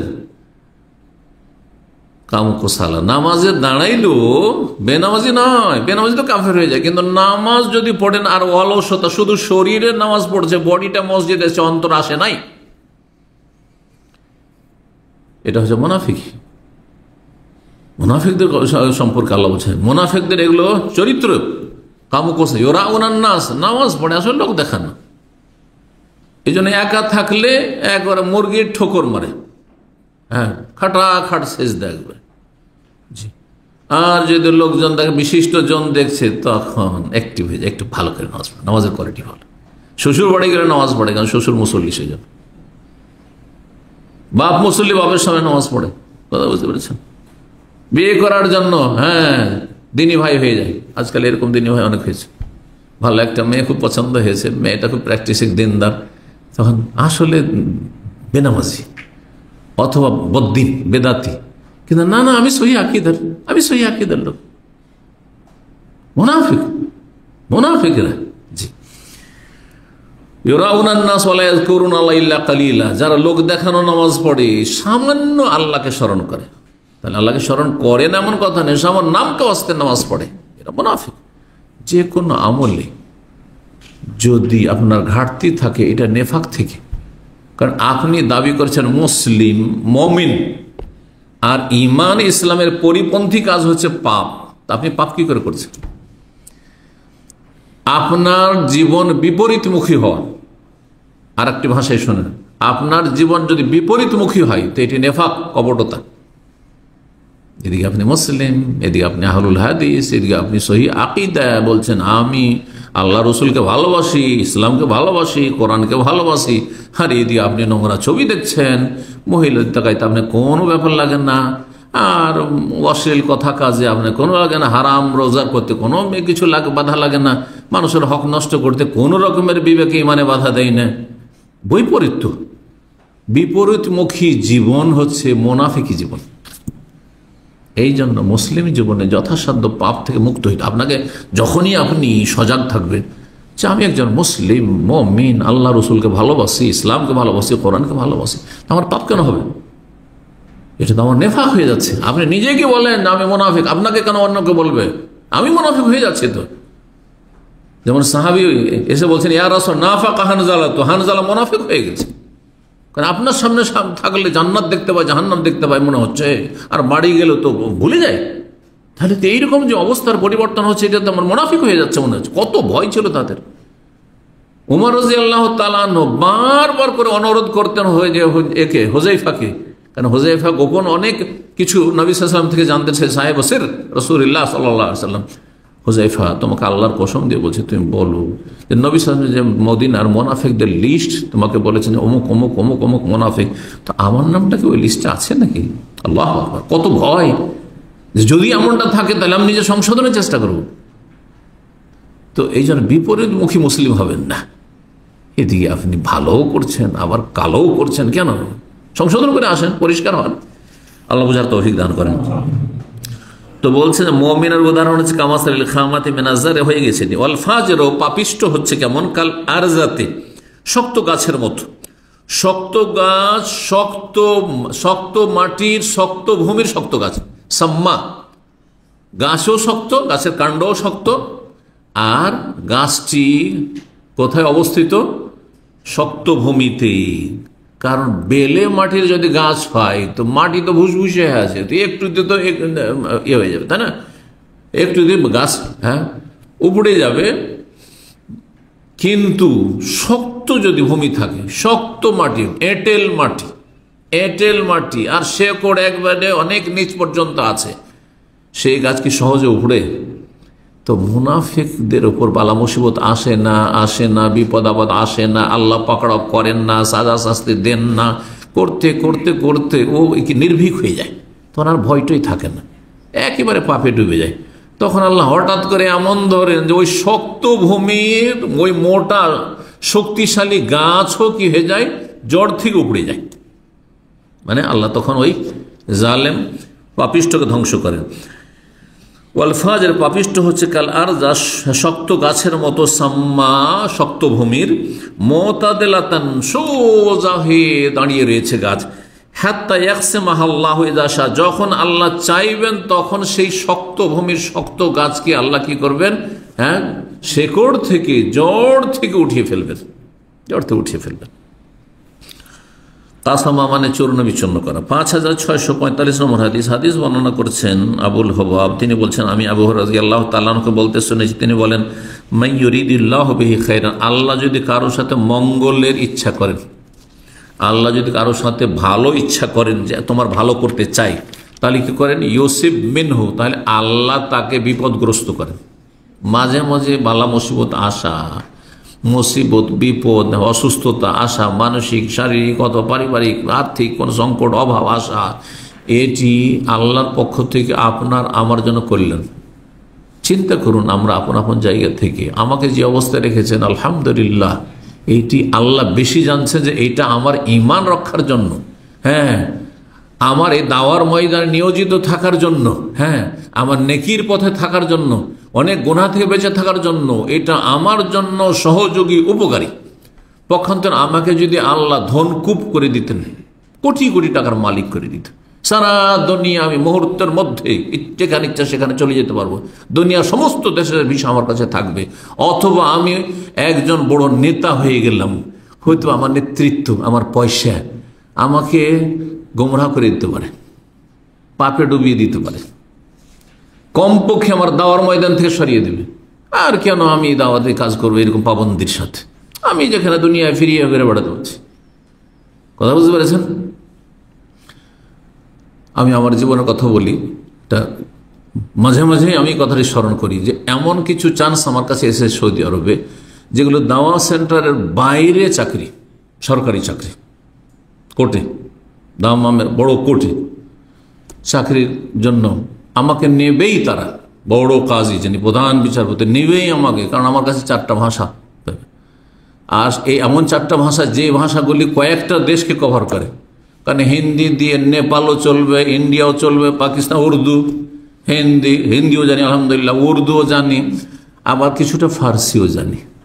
কথা বোঝা গেছে? আচ্ছা, বাংলা জানি, সুতরাং আসাম, উড়িষ্যারও যদি আসামি হয় তাও চলবে, আরবি জানি, কিছুটা ইংলিশও জানি। তো যার ফলে যখন দেখলো যে কয়েক ভাষায় ইন্ডিয়ান আসলেও অনুবাদ করে দেয়, পাকিস্তানি, আসামি আসলেও, একসময় কোর্টে খুব যেতাম, সকালবেলা কোর্টে যেতাম সহযোগিতায়, কারণ তারা লেটার পাঠাতো আমাদেরকে নেওয়ার জন্য, তাদের যেহেতু অনুবাদক ছিল না সেই জন্য। পাকিস্তানি আসলে অনুবাদ করে দিলাম, আফগানি আসলে অনুবাদ করে দিলাম, আর তারপরে আপনার বাংলাদেশে আসলে অনুবাদ করে দিলাম, কোথায় আসাম থেকে আসুক, এখান থেকে আসুক না কেন, কোথায় অনুবাদ করে দিলাম। গোটা ভারতের যে কোনো জায়গা থেকে হিন্দিতে লেখা আছে তাও পড়ে দিলাম, উর্দুতে আছে তাও পড়ে দিলাম। তখন বলছে মাশাআল্লাহ, এতগুলো ভাষা জানেন। আমার সামনে আমার ডাইরেক্টরকে দিল টেলিফোন একবার, প্রধান বিচারপতি, যা আমাকে তো তাদের অবশ্য পরিচয় আছে, যেহেতু দুজনে বড় মানুষ, উনি ইউনিভার্সিটিতে বড় মানুষ আর উনি হচ্ছেন আদালতে বড় মানুষ। তো সাথে সাথে শেখ মতিউর রহমানকে আমরা চাই। তখন আমাদের শেখ ডাইরেক্টর বলছেন যে না, কখনো তাকে দেওয়া যাবে না, তাকে দেওয়া যাবে না। তো তখন আমি ওই কাজী সাহেবকে আমি শিখিয়ে দিয়েছিলাম, কারণ আমিও দেখলাম যে ওখানে যেহেতু সুযোগ সুবিধা, স্যালারি অনেক, ফ্যাসিলিটি এখানে চাইতে ভালো। তো আমি ওনাকে শিখে দিলাম, আমাকে ছাড়বে না শেখ। আমি ওকে বলছি কাজীকে, প্রধান বিচারপতি, শেখ আমাকে ছাড়বে না, ওরা সামনে বসে, কিন্তু আপনি ফোন দিয়ে দেখেন আর ওনাকে বলবেন যে আমি ওনার দাওয়ার কাজটা সন্ধ্যাবেলা এমনিতে করে দেবো, সকালবেলা যাতে করে আমাকে অফিস থেকে ফ্রি করে দেয়। আপনাদের যখন সকালবেলা ডিউটি, সকাল 7টা থেকে 2টা পর্যন্ত ডিউটি, 1টা 1:30 2টা পর্যন্ত আদালতের ডিউটি, কোর্টের ডিউটি। তা আমি আপনার এটা করে নেবো, এখান থেকে আমার রুজি চলে আসবে, সন্ধ্যাবেলা ইসলামিক সেন্টার কাজটা এমনিতে করে দেবো। এই কথাটা শুধু আমাদের ডাইরেক্টর বলবে, তাহলে হয়তো পারমিশন দিতে পারে। এটাও বললেন। তারপর না, ওনাকে ছাড়া যাবে না। তো তারপরেও শেখ কাজী একটা লেটার লিখে, একবারে অফিসিয়ালি লেটার পাঠালেন, একবারে লিখিত আবেদন যে আমাদেরকে দিয়ে দেওয়া হোক ওনাকে। তো আমিও শেখকে বোঝানোর চেষ্টা করলাম যে ঠিক আছে, আমি সন্ধ্যাবেলা দার্সগুলো আছে সাপ্তাহিক, তখন এত দার্স ছিল না, তারপর 3টা 4টা ছিল, বাইরে অত যাব না হয়তো, বিভিন্ন ক্যাম্পে কোম্পানিতে যেতাম, কিন্তু এখানকার দার্সগুলো সপ্তাহে 3টি তখন ছিল বা 4টি, এগুলো আমি করে দেবো হিসাবিল্লাহ। কিন্তু আল্লাহ চান যে কাজটি, সেটা ওখানে গেলে তখন হয়তো কি আমার ঐচ্ছিক থাকো, তাই না? ঐচ্ছিক। আমি তখন এখানে অফিসের লোক না, আমি এখানে সহযোগী আপনাদের মতো। তখন হতে পারে যে আমার ওই দিকের ব্যস্ততা আমার এই দাওয়ার ময়দানকে কি করে দেবে, আমাকে একটু মন্থর গতিতে নিয়ে চলে আসবে। যেভাবে আমি স্পিডে চলছিলাম সেই স্পিডে আর হয়তো থাকবে না, আল্লাহ ভালো জানেন। তারপরে আলহামদুলিল্লাহ, এটা আজকে থেকে 20 বছর আগের কথা বলছি, আর তারপরে আলহামদুলিল্লাহ তারপরে আরো 15-20 বছর কেটে গেল। আলহামদুলিল্লাহ, আল্লাহর উপরে যতদিন রাখবেন যেন দিনের দাওয়ার রাখেন। এটা হচ্ছে কি, দাওয়া সেন্টার থাকাতে আমার পড়া কাজ না হয় পড়ানো কাজ, অন্য কোনো কাজ নেই। সকালবেলাও যদি আসি, বিকালবেলাও আসি, যতক্ষণ দার্স না শুরু হয়েছে তখন লেখাপড়াই করছি, হয় কিতাব সামনে না হয় কম্পিউটার সামনে লেখাপড়াই করছি। এলেম শিখা, অথবা যে দার্সে বসে আছে আলোচনা করছি শিখান। কিন্তু আদালতে হইলে কত রকমের অপরাধী আসছে, ওর কথা শুনে কাজী সাহেবকে বলেন, আর তারপরে তো বুঝান, তারপরে তখন কাজী সাহেব যেটা বিচার ফয়সালা করলেন তাকে শোনান, মানলেন না, না মানলেন আপনি আপিল করেন হাইকোর্টে, সুপ্রিম কোর্টে। আল্লাহ জানি আমার জন্য। তো যেটা হচ্ছে না, অতি কল্যাণ আছে। আল্লাহ ভালো জানছেন যে এর বেশি অন্য কিছু হইলে আমার জন্য সেটা লাভজনক ছিল না। জি, তো শুধু একটি দিককে কেন্দ্র করে আপনি দেখবেন না যে আমার এতে পয়সাটা বেশি ছিল, তো এতে আমার এই ফ্যাসিলিটি বেশি ছিল না। আল্লাহ সব দিক জানছেন, আর আপনি সীমিত একটা দিক হয়তো দেখছেন বা দুটো দিক দেখছেন। আল্লাহ বুঝার তৌফিক দান করেন এবং আল্লাহ সবাইকে ভালো রাখেন। হাদিস শেষ হয়েছে। আল্লাহ যার জন্য মঙ্গল চান তাকে কি করেন? বিপদগ্রস্ত করেন, জি, অসুস্থ করেন। 2 নম্বর অধ্যায় বাবু সিদ্দাতিল মারাদ। এই অধ্যায় হচ্ছে রোগের তীব্রতা। ধরেন অসুস্থ হইলেন আর রোগ তীব্র আকার ধারণ করলো, বেড়েই চললো, হতে পারে।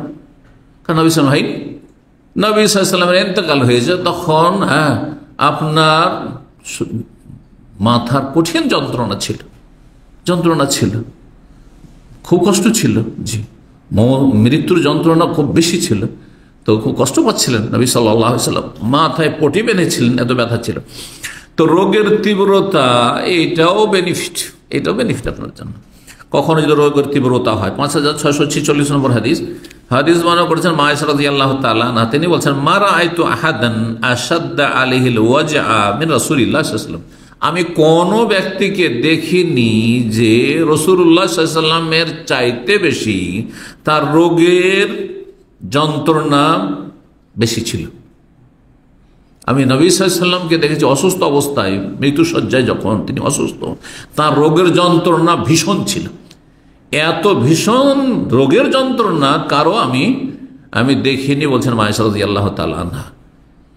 তো শুধু যদি গুনহার কারণে হয় তাহলে তো আর এরকমটা হওয়ার কথা না, তাই না? তিনি তো মাসুম সাল্লাল্লাহু আলাইহি ওয়াসাল্লাম। এই জন্য বললাম যে, কি বললাম, মর্যাদা উঁচা হবে আর কি? হ্যাঁ, নেকি বৃদ্ধি হবে। জি, 5647 নম্বর হাদিস বর্ণনা করেছেন আব্দুল্লাহ বিন মাসউদ রাদিয়াল্লাহু তাআলা। তিনি বলেন, আতাইতুন নবী সাল্লাল্লাহু আলাইহি মারাদিহি, আমি একবার আসলাম নবী সাল্লাল্লাহু আলাইহি ওয়াসাল্লামের কাছে। সেই সময় তিনি অসুস্থ ছিলেন।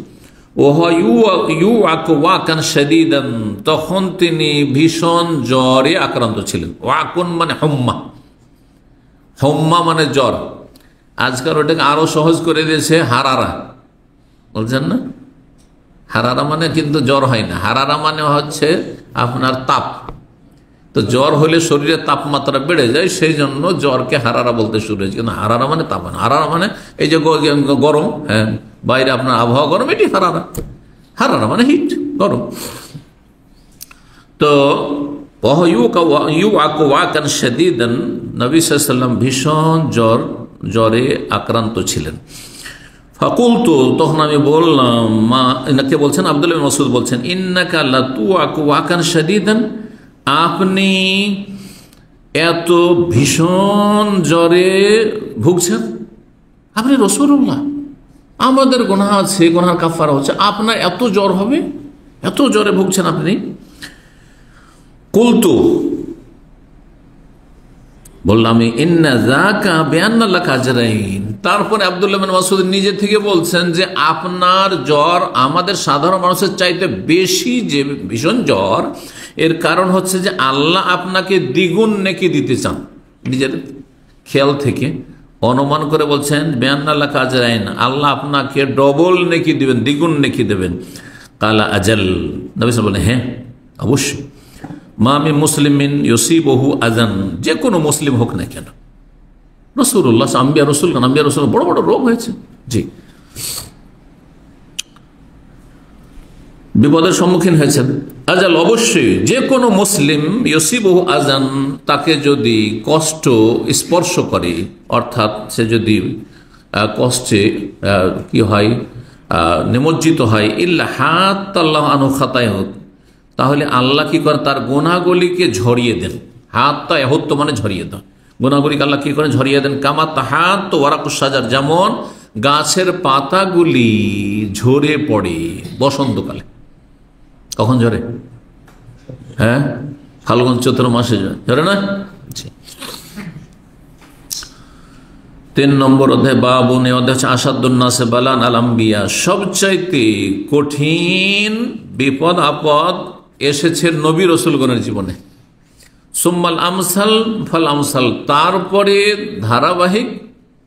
ধারাবাহিকভাবে যারা যত বেশি শ্রেষ্ঠ, হ্যাঁ মর্যাদাবান, তাদের উপর বিপদ আপদ এসছে। বিপদ আপদ ভালো মানুষের উপর আসতে পারে, কিন্তু ভালো মানুষদের জন্য ফজিলত বিপদ আপদ আসা, আর পাপিষ্টদের জন্য আযাব। বালা মুসিবত কখন আযাব? যখন স্পষ্ট পাপ রয়েছে মানব জীবনে, তখন। যেন আমাদের সমাজে কিছু ভুল কথা রয়েছে। কোনো মানুষ যদি মারাত্মক রোগে আক্রান্ত হয়, অথবা আক্রান্ত হয়ে মারা গেল, কষ্ট পেয়ে মারা গেল, অথবা অ্যাক্সিডেন্ট, দুর্ঘটনায় শিকার হয়ে মারা গেল, তখন অনেক মূর্খরা বিরূপ মন্তব্য করে, কোন যে পাপ করেছিল, যে এমনটা হয়ে গেল। না না না, এটা মূর্খদের কথা। তাহলে আম্বিয়া রাসূলগণ কোন পাপ করেছিলেন? আইয়ুব আলাইহিস সালাম কোন পাপ করেছিলেন? ঠিক না? জি। তো কথা হচ্ছে যে মুমিন বান্দা যারা, আম্বিয়া রাসূলগণ আর আল্লাহর নেক বান্দা মুমিন মুসলিম, তাদের জীবনে বালা মুসিবত তাদের ঈমান অনুযায়ী আসে। এর উদাহরণ হচ্ছে ঠিক ওই রকমই, যে যেমন কাদামাটি, মাটিকে সানলেন, কাদা হইল ওর নাম, ঠিক না? আর তারপরে সেটা শুকিয়ে দিলেন, কিন্তু এখনো কাঁচা, ওর নাম হচ্ছে কাঁচা ইট, ঠিক কিনা? শুকিয়ে গেল তখন কাঁচা ইট। ওটাকে যখন পুড়ালেন নির্ভাটাই, তখন ওর নাম হলো পাকা ইট। ওইটাকে আরো বেশি পুড়ে গেছে, এত বেশি পুড়েছে যে আর ইট থাকেনি, তখন কি হয়ে গেছে? ঝামা হয়ে গেছে। ঝামা বলে না, জামা হয়ে গেছে, তখন জামা হয়ে গেছে। তো জামা বেশি শক্ত না পাকা ইট শক্ত? হ্যাঁ, দেখেন যত বেশি রোদ্রে শুকালেন শক্ত হইল, কাদা ছিল, রোদের শুকালে শক্ত হইল, আবার ওইটাকে পুড়াইলেন, তখন ইট হলো, আরো শক্ত হইলো কাঁচা ইটের চাইতে। তারপরে পাকা ইটকে আরো বেশি পুড়ে গেছে, তখন কি হয়ে গেল, জামা আরো শক্ত হয়ে গেল। তো মুমিন বান্দার ঈমান আরো বেশি শক্তিশালী হয় কখন? যখন বিপদ আপদ আসে। বিপদ আপদ আসলে আরো বেশি ঈমান মজবুত হয়ে যায় তার জন্য এটি ফায়দার দিক। আর যারা দুর্বল ঈমানের লোক, অথবা মুনাফিক কাফের, তাদের উপর বালা মুসিবত আসলে তাদের জীবনে হাহাকার নেমে আসে, আত্মহত্যা করে ফেলে। মুসলিম সমাজের যারা আত্মহত্যা করে তারা কেউ সৎলোক না, তাদের আল্লাহ পরকাল তকদির সম্পর্কে কোনো জ্ঞান নেই। আল্লাহর ফয়সালা সন্তুষ্ট চিত্তে মেনে নিতে হবে, তকদিরের প্রতি ঈমান কি জিনিস এই বিষয়ে কোনো জ্ঞান নেই।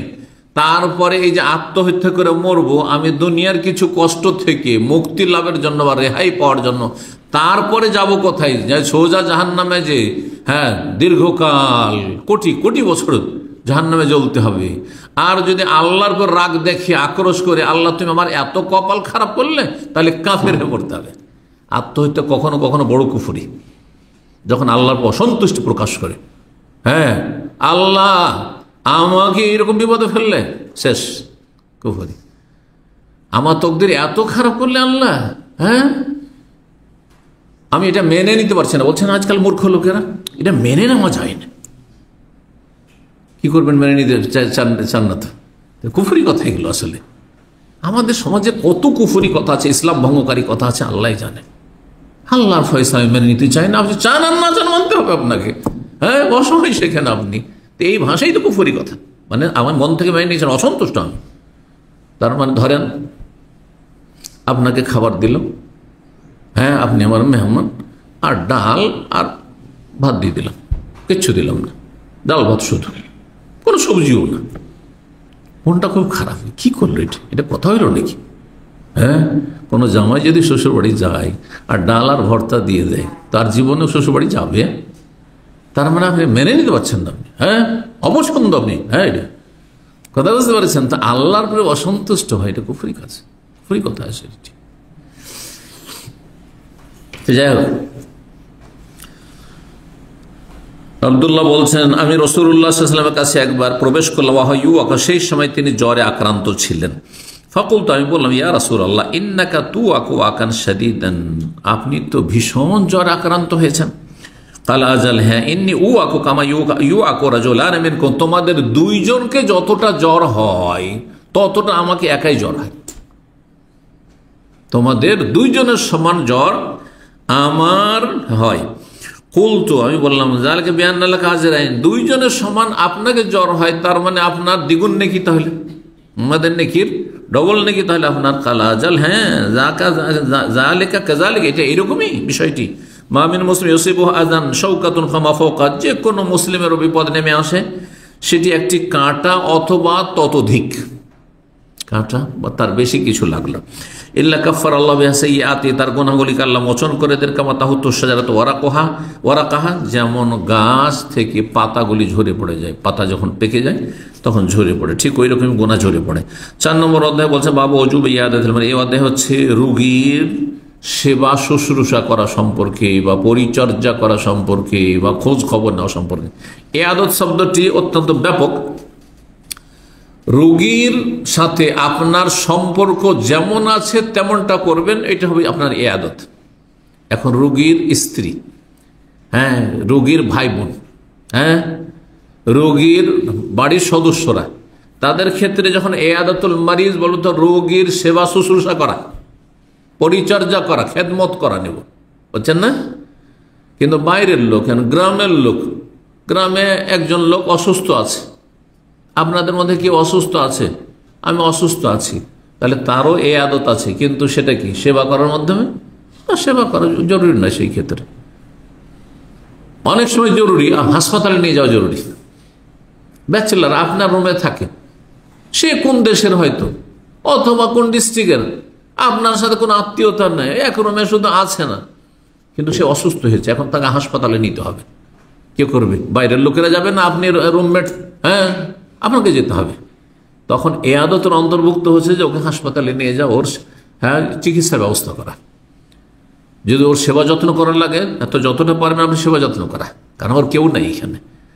কিন্তু ধরেন আমাদের মধ্যে এখানে দার্সে নিয়মিত ছাত্র ভাইরা আসে, বা আপনাদের ওস্তাদ আছেন, অসুস্থ হয়েছেন, তা আপনাকে সেবা করতে যেতে হবে, আপনাকে দেখতে যেতে হবে, জরুরি নয়। কিন্তু অসুস্থ হলে খোঁজ খবর না, জানতে পারেন অসুস্থ, তাহলে খোঁজ খবর নিলেন, কেমন আছেন, ভালো আছেন, কোনো ভাইয়ের খোঁজ নিলেন, আর তারপরে তখন তাকে একটু দোয়া দিলেন যে আল্লাহ আপনাকে সেবা দান করুন।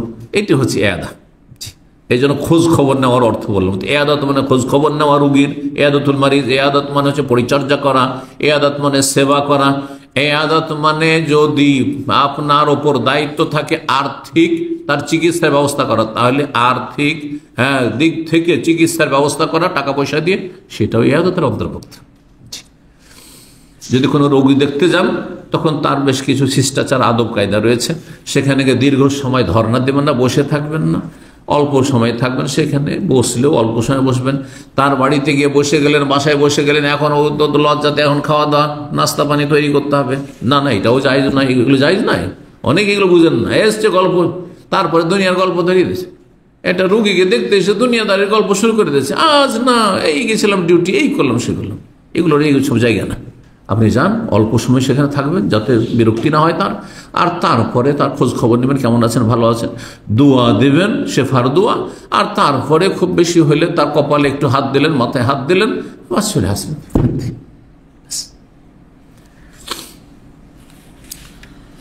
5649 নম্বর হাদিস বর্ণনা করেছেন আবু মুসা আশআরী রাদিয়াল্লাহু তাআলা। তিনি বলছেন রাসূলুল্লাহ সাল্লাল্লাহু আলাইহি ওয়াসাল্লাম বলেন, আত'ইমুল জাইয়া, ক্ষুধার্তদেরকে বা ক্ষুধার্ত ব্যক্তিকে অন্ন দান করো, খেতে দাও।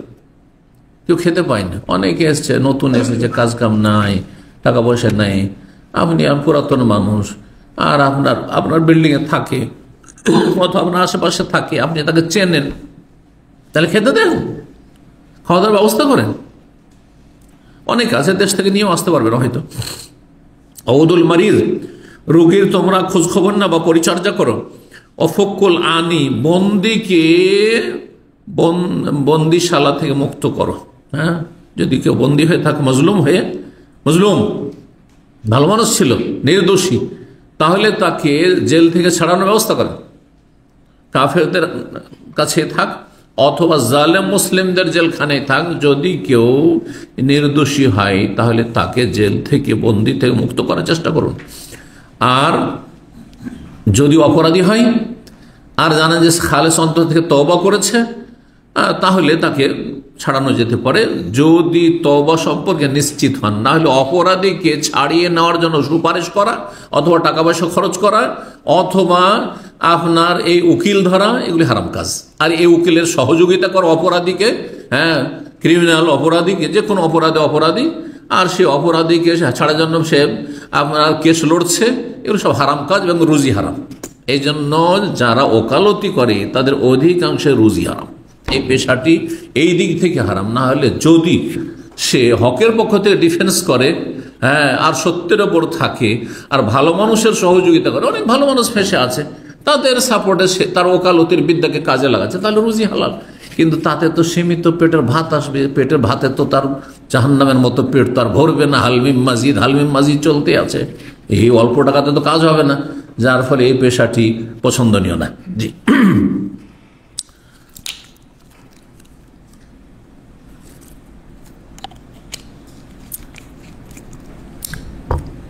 5650 নম্বর হাদিস বারা বিন আযিব রাদিয়াল্লাহু তাআলা বর্ণিত। আর গতকালকে এই হাদিসটি গিয়েছে, সেজন্য সংক্ষেপে শুধু অনুবাদ করে দিচ্ছি।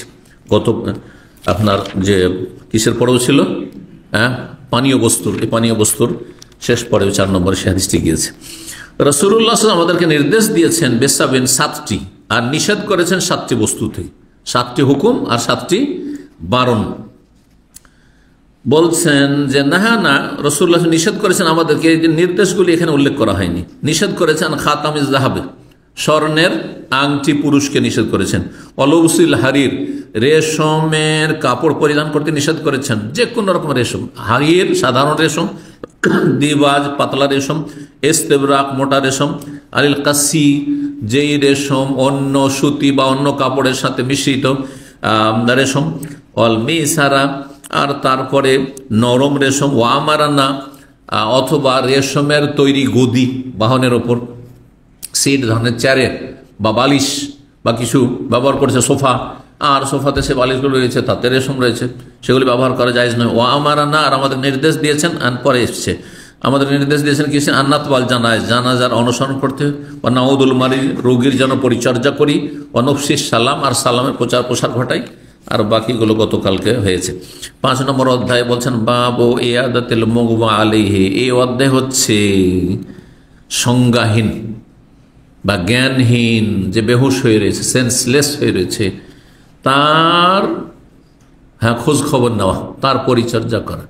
যদি কোনো মানুষ বেহুশ হয়ে থাকে, রোগী মুখ বেহুশ হয়ে আছে, হুঁশ জ্ঞান নেই, দেখতে যেতে পারেন কি পারেন না, কারণ ওর সাথে কথা বলতে পারবেন না, ওকে দোয়া দিলে তো শুনবেন না, তো এইরকম পরিস্থিতি, এইরকম রোগী দেখতে যাওয়া যাবে, গিয়েছেন নবী সাল্লাল্লাহু আলাইহি ওয়াসাল্লাম। সুতরাং রোগীর খোঁজ খবর নেওয়ার জন্য বা পরিচর্যা করার জন্য, দেখতে যাওয়ার জন্য হুঁশ থাকা শর্ত নাই। 5651 নম্বর হাদিস বর্ণনা করেছেন জাবের বিন আব্দুল্লাহ রাদিয়াল্লাহু তাআলা আনহু। তিনি বলেন, মারিরতু মারাদান, আমি প্রচন্ড অসুস্থ হয়ে গেছিলাম। ফাতানিন নবী সাল্লাল্লাহু আলাইহি ওয়াসাল্লাম আমার কাছে আসলেন, মানে আমার বাড়িতে আসলেন, ইয়াউদুনি, আমার খোঁজ খবর নিতে। যেখানে এখানে খোঁজ খবর, নবী সাল্লাল্লাহু আলাইহি ওয়াসাল্লাম তো জাবেরের সেবা শুশ্রূষা করার জন্য আসেননি, তাই না? পরিচর্যার জন্য, কিসের জন্য এসেছেন? খোঁজ খবর নেওয়ার জন্য, একটু দোয়া দেওয়ার জন্য। ও আবু বকর সিদ্দিক রাদিয়াল্লাহু তাআলা আনহু ছিলেন তার সাথে। ওয়াহুমা মাশিয়ান, দুইজনে পায়ে হেঁটে এসেছিলেন, নিজের ঘর থেকে অথবা মসজিদ নববীতে পায়ে হেঁটে আমার বাড়ি এসেছেন। ফাওয়াজাদানি উগমি আলাইয়া, আমাকে যখন তারা দেখতে আসলেন, আমাকে বেহুশ অবস্থায় পেলেন, আমাকে জ্ঞানহীন অবস্থায় পেলেন। ফাতাওয়াদ্দান, নবী সাল্লাল্লাহু আলাইহি ওয়াসাল্লাম তখন আমার বাড়িতে উযু করলেন। সুম্মা সাব্বা ওয়াদুহা আলাইহি, তারপরে তার উযুর যে অবশিষ্ট পানি ছিল, সেই পানি আমার শরীরে বা হাত মুখে মুখমণ্ডলে ছিটিয়ে দিলেন। ফাফাক্তু, তখন আমার হুঁশ আসলো। উযুর পানিতে বরকত আছে, আর বিশেষ করে তা যদি রাসূলুল্লাহ সাল্লাল্লাহু আলাইহি ওয়াসাল্লামের উযুর পানি হয়, তো তাতে বরকত রয়েছে, এতে কোনো সন্দেহ নেই। তো নবী সাল্লাল্লাহু আলাইহি ওয়াসাল্লামের যে উযুর পানি, সে উযুর পানি যখন ছিটিয়ে দিলেন, তাতে কি হয়ে গেল? তার হুঁশ ফিরে আসলো জাবেরের। ফাইদা, আমি দেখি, জানেন না তিনি যেহেতু সেন্সলেস হয়ে আছেন, ফাইদান নবী সাল্লাল্লাহু আলাইহি ওয়াসাল্লাম, হঠাৎ করে দেখি যে নবী সাল্লাল্লাহু আলাইহি ওয়াসাল্লাম আমার কাছে মওজুদ রয়েছেন, বিদ্যমান রয়েছেন। ফাকুলতু, আমি বললাম, ইয়া রাসূলুল্লাহ, হে আল্লাহর রাসূল, কাইফা আসনাউ ফি মালি। তিনি ভাবছেন যে আর তো আমি বাঁচবো না, কারণ খুব প্রচণ্ড অসুস্থ ছিলেন, তো আমি তো মরে যাবো, হয়তো একটু হুঁশটা হয়েছে, একটা মাসলা জিজ্ঞেস করিনি। তাহলে কত দিন জানার তাদের আগ্রহ ছিল, চিন্তা করো। জাবের একজন যুবক মানুষ, তো বলছেন যে আমার ধন সম্পদ সম্পর্কে আমি কি করতে পারি, আমার ধন সম্পদ আছে, কিভাবে বন্টন করব, কারণ আমার এখন ছেলে মেয়ে নেই, বিয়ে শাদী করেছেন। তো কাইফা আসনাউ ফি মালি, আমার ধন সম্পদের ব্যাপারে কি করব, কাকে দেবো, কে পাবে? বাবা নেই, বাবা ইন্তেকাল করেন, শহীদ হয়েছেন ওহদের যুদ্ধে। কাইফা আখযি ফি মালি, আমার ধন সম্পদের ব্যাপারে কি ফয়সালা নেব, আমি কি করব, কি সিদ্ধান্ত নেব? ফালাম ইউজিবনি বিশাইইন, তখন কোনো উত্তর দিলেন না নবী সাল্লাল্লাহু আলাইহি ওয়াসাল্লাম, কারণ এখনো উত্তর, তার যে অবস্থা, সেই অবস্থার মাসলা এখনো নাজেল হয়নি কোরআনে।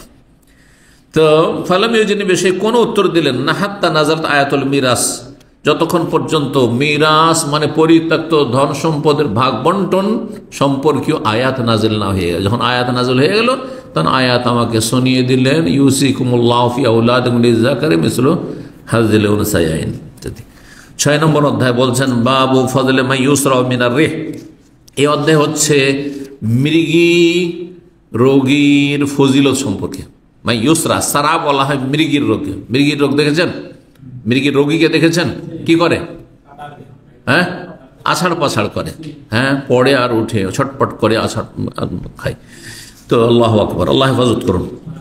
তো মৃগীর রোগ সাইয়ুল আসকাম বলা যেতে পারে, হ্যাঁ, কারণ মানুষ এতে স্থির থাকতে পারে না, তো এগুলো থেকে আশ্রয় চাইবেন অবশ্যই। 5652 নম্বর হাদিস বর্ণনা করছেন ইবনে আব্বাস রাদিয়াল্লাহু তাআলা আনহু থেকে, আতা ইবনে আবি রাবাত তাবঈ, তিনি বলছেন যে আমাকে আমার ওস্তাদ ইবনে আব্বাস বললেন, আল্লাহ ওরিয়াকা ইমরাতাম মিন আহলি জান্নাত, তোমাকে একজন জান্নাতি মহিলাকে দেখিয়ে দেবো, দুনিয়াতে তোমাকে একজন জান্নাতি মহিলা, জান্নাতি নারী দেখিয়ে দেবো। নবী সাল্লাল্লাহু আলাইহি ওয়াসাল্লাম একে জান্নাতি বলেছেন, নবী সাল্লাল্লাহু দুনিয়া থেকে চলে গেছেন। আতা তাবঈ ইবনে আব্বাস কিন্তু হাদিসটা শুনেছেন যখন নবী সাল্লাল্লাহু আলাইহি ওয়াসাল্লাম বলেন যে এই মহিলা জান্নাতি। কুলতু বল, আমি বললাম যে হ্যাঁ অবশ্যই। কাল হাযিহিল মারআতু সাওদা, এই যে কালো মেয়ে, কালো নিগ্রো, হাবাসী মহিলা ছিল। এই কালো মহিলা আতাতিন নবী সাল্লাল্লাহু আলাইহি ওয়াসাল্লাম, একদিন নবী সাল্লাল্লাহু আলাইহি ওয়াসাল্লাম কাছে আসলো, এসে বলল ইন্নী উসরাউ ওয়া ইন্নী আতাকাশাফু, আমি মৃগীর রোগে আক্রান্ত ইয়া রাসূলুল্লাহ, ওয়া ইন্নী আতাকাশাফু, আর যখন আমার মৃগীর রোগ চলে আসে তখন আমার কাপড় শরীর থেকে খুলে যায়। আল্লাহু আকবার, কাপড় শরীর থেকে খুলে যায়, বিবস্ত্র হয়ে যায়, আমার হুঁশ থাকে না, কাপড় রাখতে পারি না। ফদউল্লাহ আলী, আমার জন্য আল্লাহর কাছে দোয়া করে দেন যাতে করে আল্লাহ আমাকে নিরাময় দান করেন, ভালো করে দেন। কালা, তখন নবী সাল্লাল্লাহু আলাইহি ওয়াসাল্লাম বলেন ইনশি'তি সাবারতি ওয়ালাকিল জান্নাত, তুমি যদি চাও যে মৃগীর রোগের ওপর সবর করবে, ধৈর্য ধারণ করবে, আর এই রোগ থাক তোমার যখন আক্রান্ত হয়েছো, এর বিনিময়ে তোমার জন্য কি রয়েছে? জান্নাত সুনিশ্চিত রয়েছে, জান্নাত পাবে এর বদলে। একটা রোগ থাকলো কিন্তু জান্নাত তোমার কনফার্ম। এটা যদি চাও তাহলে এই রোগ ভালো হওয়ার দোয়া আমি করব না। তাহলে ওয়াইন সে, তার যদি তুমি চাও যে না আমার রোগটাও ভালো হয়ে যাবে, দাউতুল্লাহ, আল্লাহর কাছে আমি দোয়া করে দেবো, আইয়ু আফিয়াকে, যে আল্লাহ তোমাকে আফিয়াত দান করুক, মানে নিরাময় দান করুক, রোগ মুক্ত করুক, রোগ ভালো হয়ে যাক তোমার, এটাও করে দিতে পারি। তুমি কোনটা চাও? সবর করবে, জান্নাত নেবে, নাকি জান্নাত তোমার দুনিয়াতে জান্নাতটা জানতে পারলে না, হ্যাঁ জান্নাত হইতে পাবেন কিন্তু জান্নাত সুনিশ্চিত জানলেন না, আর কি হলো, রোগ ভালো হয়ে গেল। ফাকালা, তখন ওই মহিলা বলল আসবিরু, আমি তাহলে সবর করবো, কারণ কটা দিন দুনিয়া বাঁচবো, এই রোগ নিয়ে যদি বাঁচি আর জান্নাতটা যদি আমার জন্য নিশ্চিত থাকে, কোনো সন্দেহ না থাকে, তো সার্টিফিকেট পেয়ে গেলাম নবী সাল্লাল্লাহু আলাইহি ওয়াসাল্লামের কাছে, সুবহানাল্লাহ। তো বলছেন আমি সবর করব। ফাকালাত, কিন্তু ওই মহিলা বলল ইন্নী আতাকাশাফ, তবে আমার আর একটি অসুবিধা হয়, সেটা খুব কষ্ট লাগে যখন জানতে পারি পরে, অত হুঁশ থাকে না, কিন্তু পরে লোকেরা বলে, বাড়ির লোকেরা, যে তোমার শরীর থেকে কাপড় খুলে যায়। হ্যাঁ, তো বলছেন যে ফাকালাত, মহিলা বলল ইন্নী আতাকাশাফ, আমার কাপড় যে খুলে যায় যখন মৃগী প্রতিক্রিয়া শুরু হয় বা মৃগী আমার শুরু হয়, তখন আতাকাশাফ, আমি বিবস্ত্র হয়ে যাই, শরীরে কাপড় থাকে না গায়ে হাতে। ফদউল্লাহ আলী, আল্লাহ আতাকাশাফ, এতটা আল্লাহর কাছে আমার জন্য দোয়া করে দেন যে আমি যেন বিবস্ত্র না হয়ে যাই, মৃগী আসবে আমার শরীরে, কিন্তু যেন আমার কাপড় খুলে যায়। ফাদা আল্লাহ, নবী সাল্লাল্লাহু আলাইহি ওয়াসাল্লাম তার জন্য দোয়া করলেন যে আল্লাহ যেন মৃগীতে আক্রান্ত হলে বা মৃগী আর শরীরে আসলে যেন এর কাপড় না খুলে যায় বা বিবস্ত্র না হয়ে যায়। আর এই হাদিসের সাথে সম্পর্কিত আর একটি হাদিস রয়েছে। আতা বলছেন আন্নাহু রা উম্মা জাফর, এই মহিলার নাম ছিল উম্মে জোফার, জোফারের মা, ছেলের নাম জোফার ছিল হয়তো। এই উম্মে জোফারকে তিনি দেখেছেন, আতা যেহেতু মক্কায় ছিলেন তাবেই, তিনি বলছেন এই উম্মে জোফার, এই কালো মহিলাকে আমি দেখেছি, তিলকাল মারাতু তাওয়িলাতু সাউদা, এই মহিলা বড় দীর্ঘদেহী, মানে লম্বা এবং কালো মহিলা ছিল। আলা সিত্রিল কাবাতে, কাবার গেলাব ধরে আল্লাহর কাছে দোয়া করছিল, তওয়াফ করার সময় কাবার গেলাব ধরা অবস্থায় এই মহিলাকে আমি দেখেছি, যেই মহিলা সম্পর্কে নবী সাল্লাল্লাহু আলাইহি ওয়াসাল্লাম কি করেছেন, জান্নাতের সার্টিফিকেট দিয়েছেন এবং দোয়া করে দিয়েছেন যে যেন যখন তার উপরে মৃগী আসবে তখন সে বিবস্ত্র না হয়। আরেকটি হাদিস দিয়ে আমরা আজকে শেষ করছি, বাবু ফজলে মান যাহাবা বাসারু, এই অধ্যায় হচ্ছে এমন কোনো ব্যক্তি সম্পর্কে যে দৃষ্টিহীন হয়ে যায়, কারো যদি দুই চোখ অন্ধ হয়ে যায়, তার ফজিলত কি, বড়ই ফজিলত রয়েছে। হ্যাঁ, বড় ফজিলত, সবচেয়ে বড় ফজিলত কি? জান্নাত। জান্নাতের চেয়ে বড় কিছু আছে নাকি? যত আমল করেছেন কিসের জন্য? সবই তো জান্নাতের জন্য, তাই না? তো এতগুলি আমল সবগুলি জান্নাতের জন্য, সেই জান্নাতের সার্টিফিকেট পাওয়া যাবে যদি আল্লাহ দুই চোখ কারো নিয়ে নেন। জি, আল্লাহ যেন আমাদেরকে দুনিয়ার নিয়ামত থেকে বঞ্চিত না করেন, আর দিনের নিয়ামত, জান্নাতের নিয়ামত থেকে আল্লাহ যেন বঞ্চিত না করেন। 5653 নম্বর হাদিস বর্ণনা করছেন আমর মাওলা মুত্তালিবের স্বাধীনকৃত গোলাম আনাস বিন মালিক রাদিয়াল্লাহু তাআলা আনহু থেকে, তিনি বলেন সামিতুন নবী সাল্লাল্লাহু আলাইহি ওয়াসাল্লাম, আমি নবী সাল্লাল্লাহু আলাইহি ওয়াসাল্লাম বলতে শুনেছি, ইন্নাল্লাহ তাআলা কাল, নিশ্চয় মহান আল্লাহ বলেন। হাদিসে যদি মহান আল্লাহ বলেন তাহলে ওই হাদিসকে কি বলা হয়? হাদিসে কুদসি।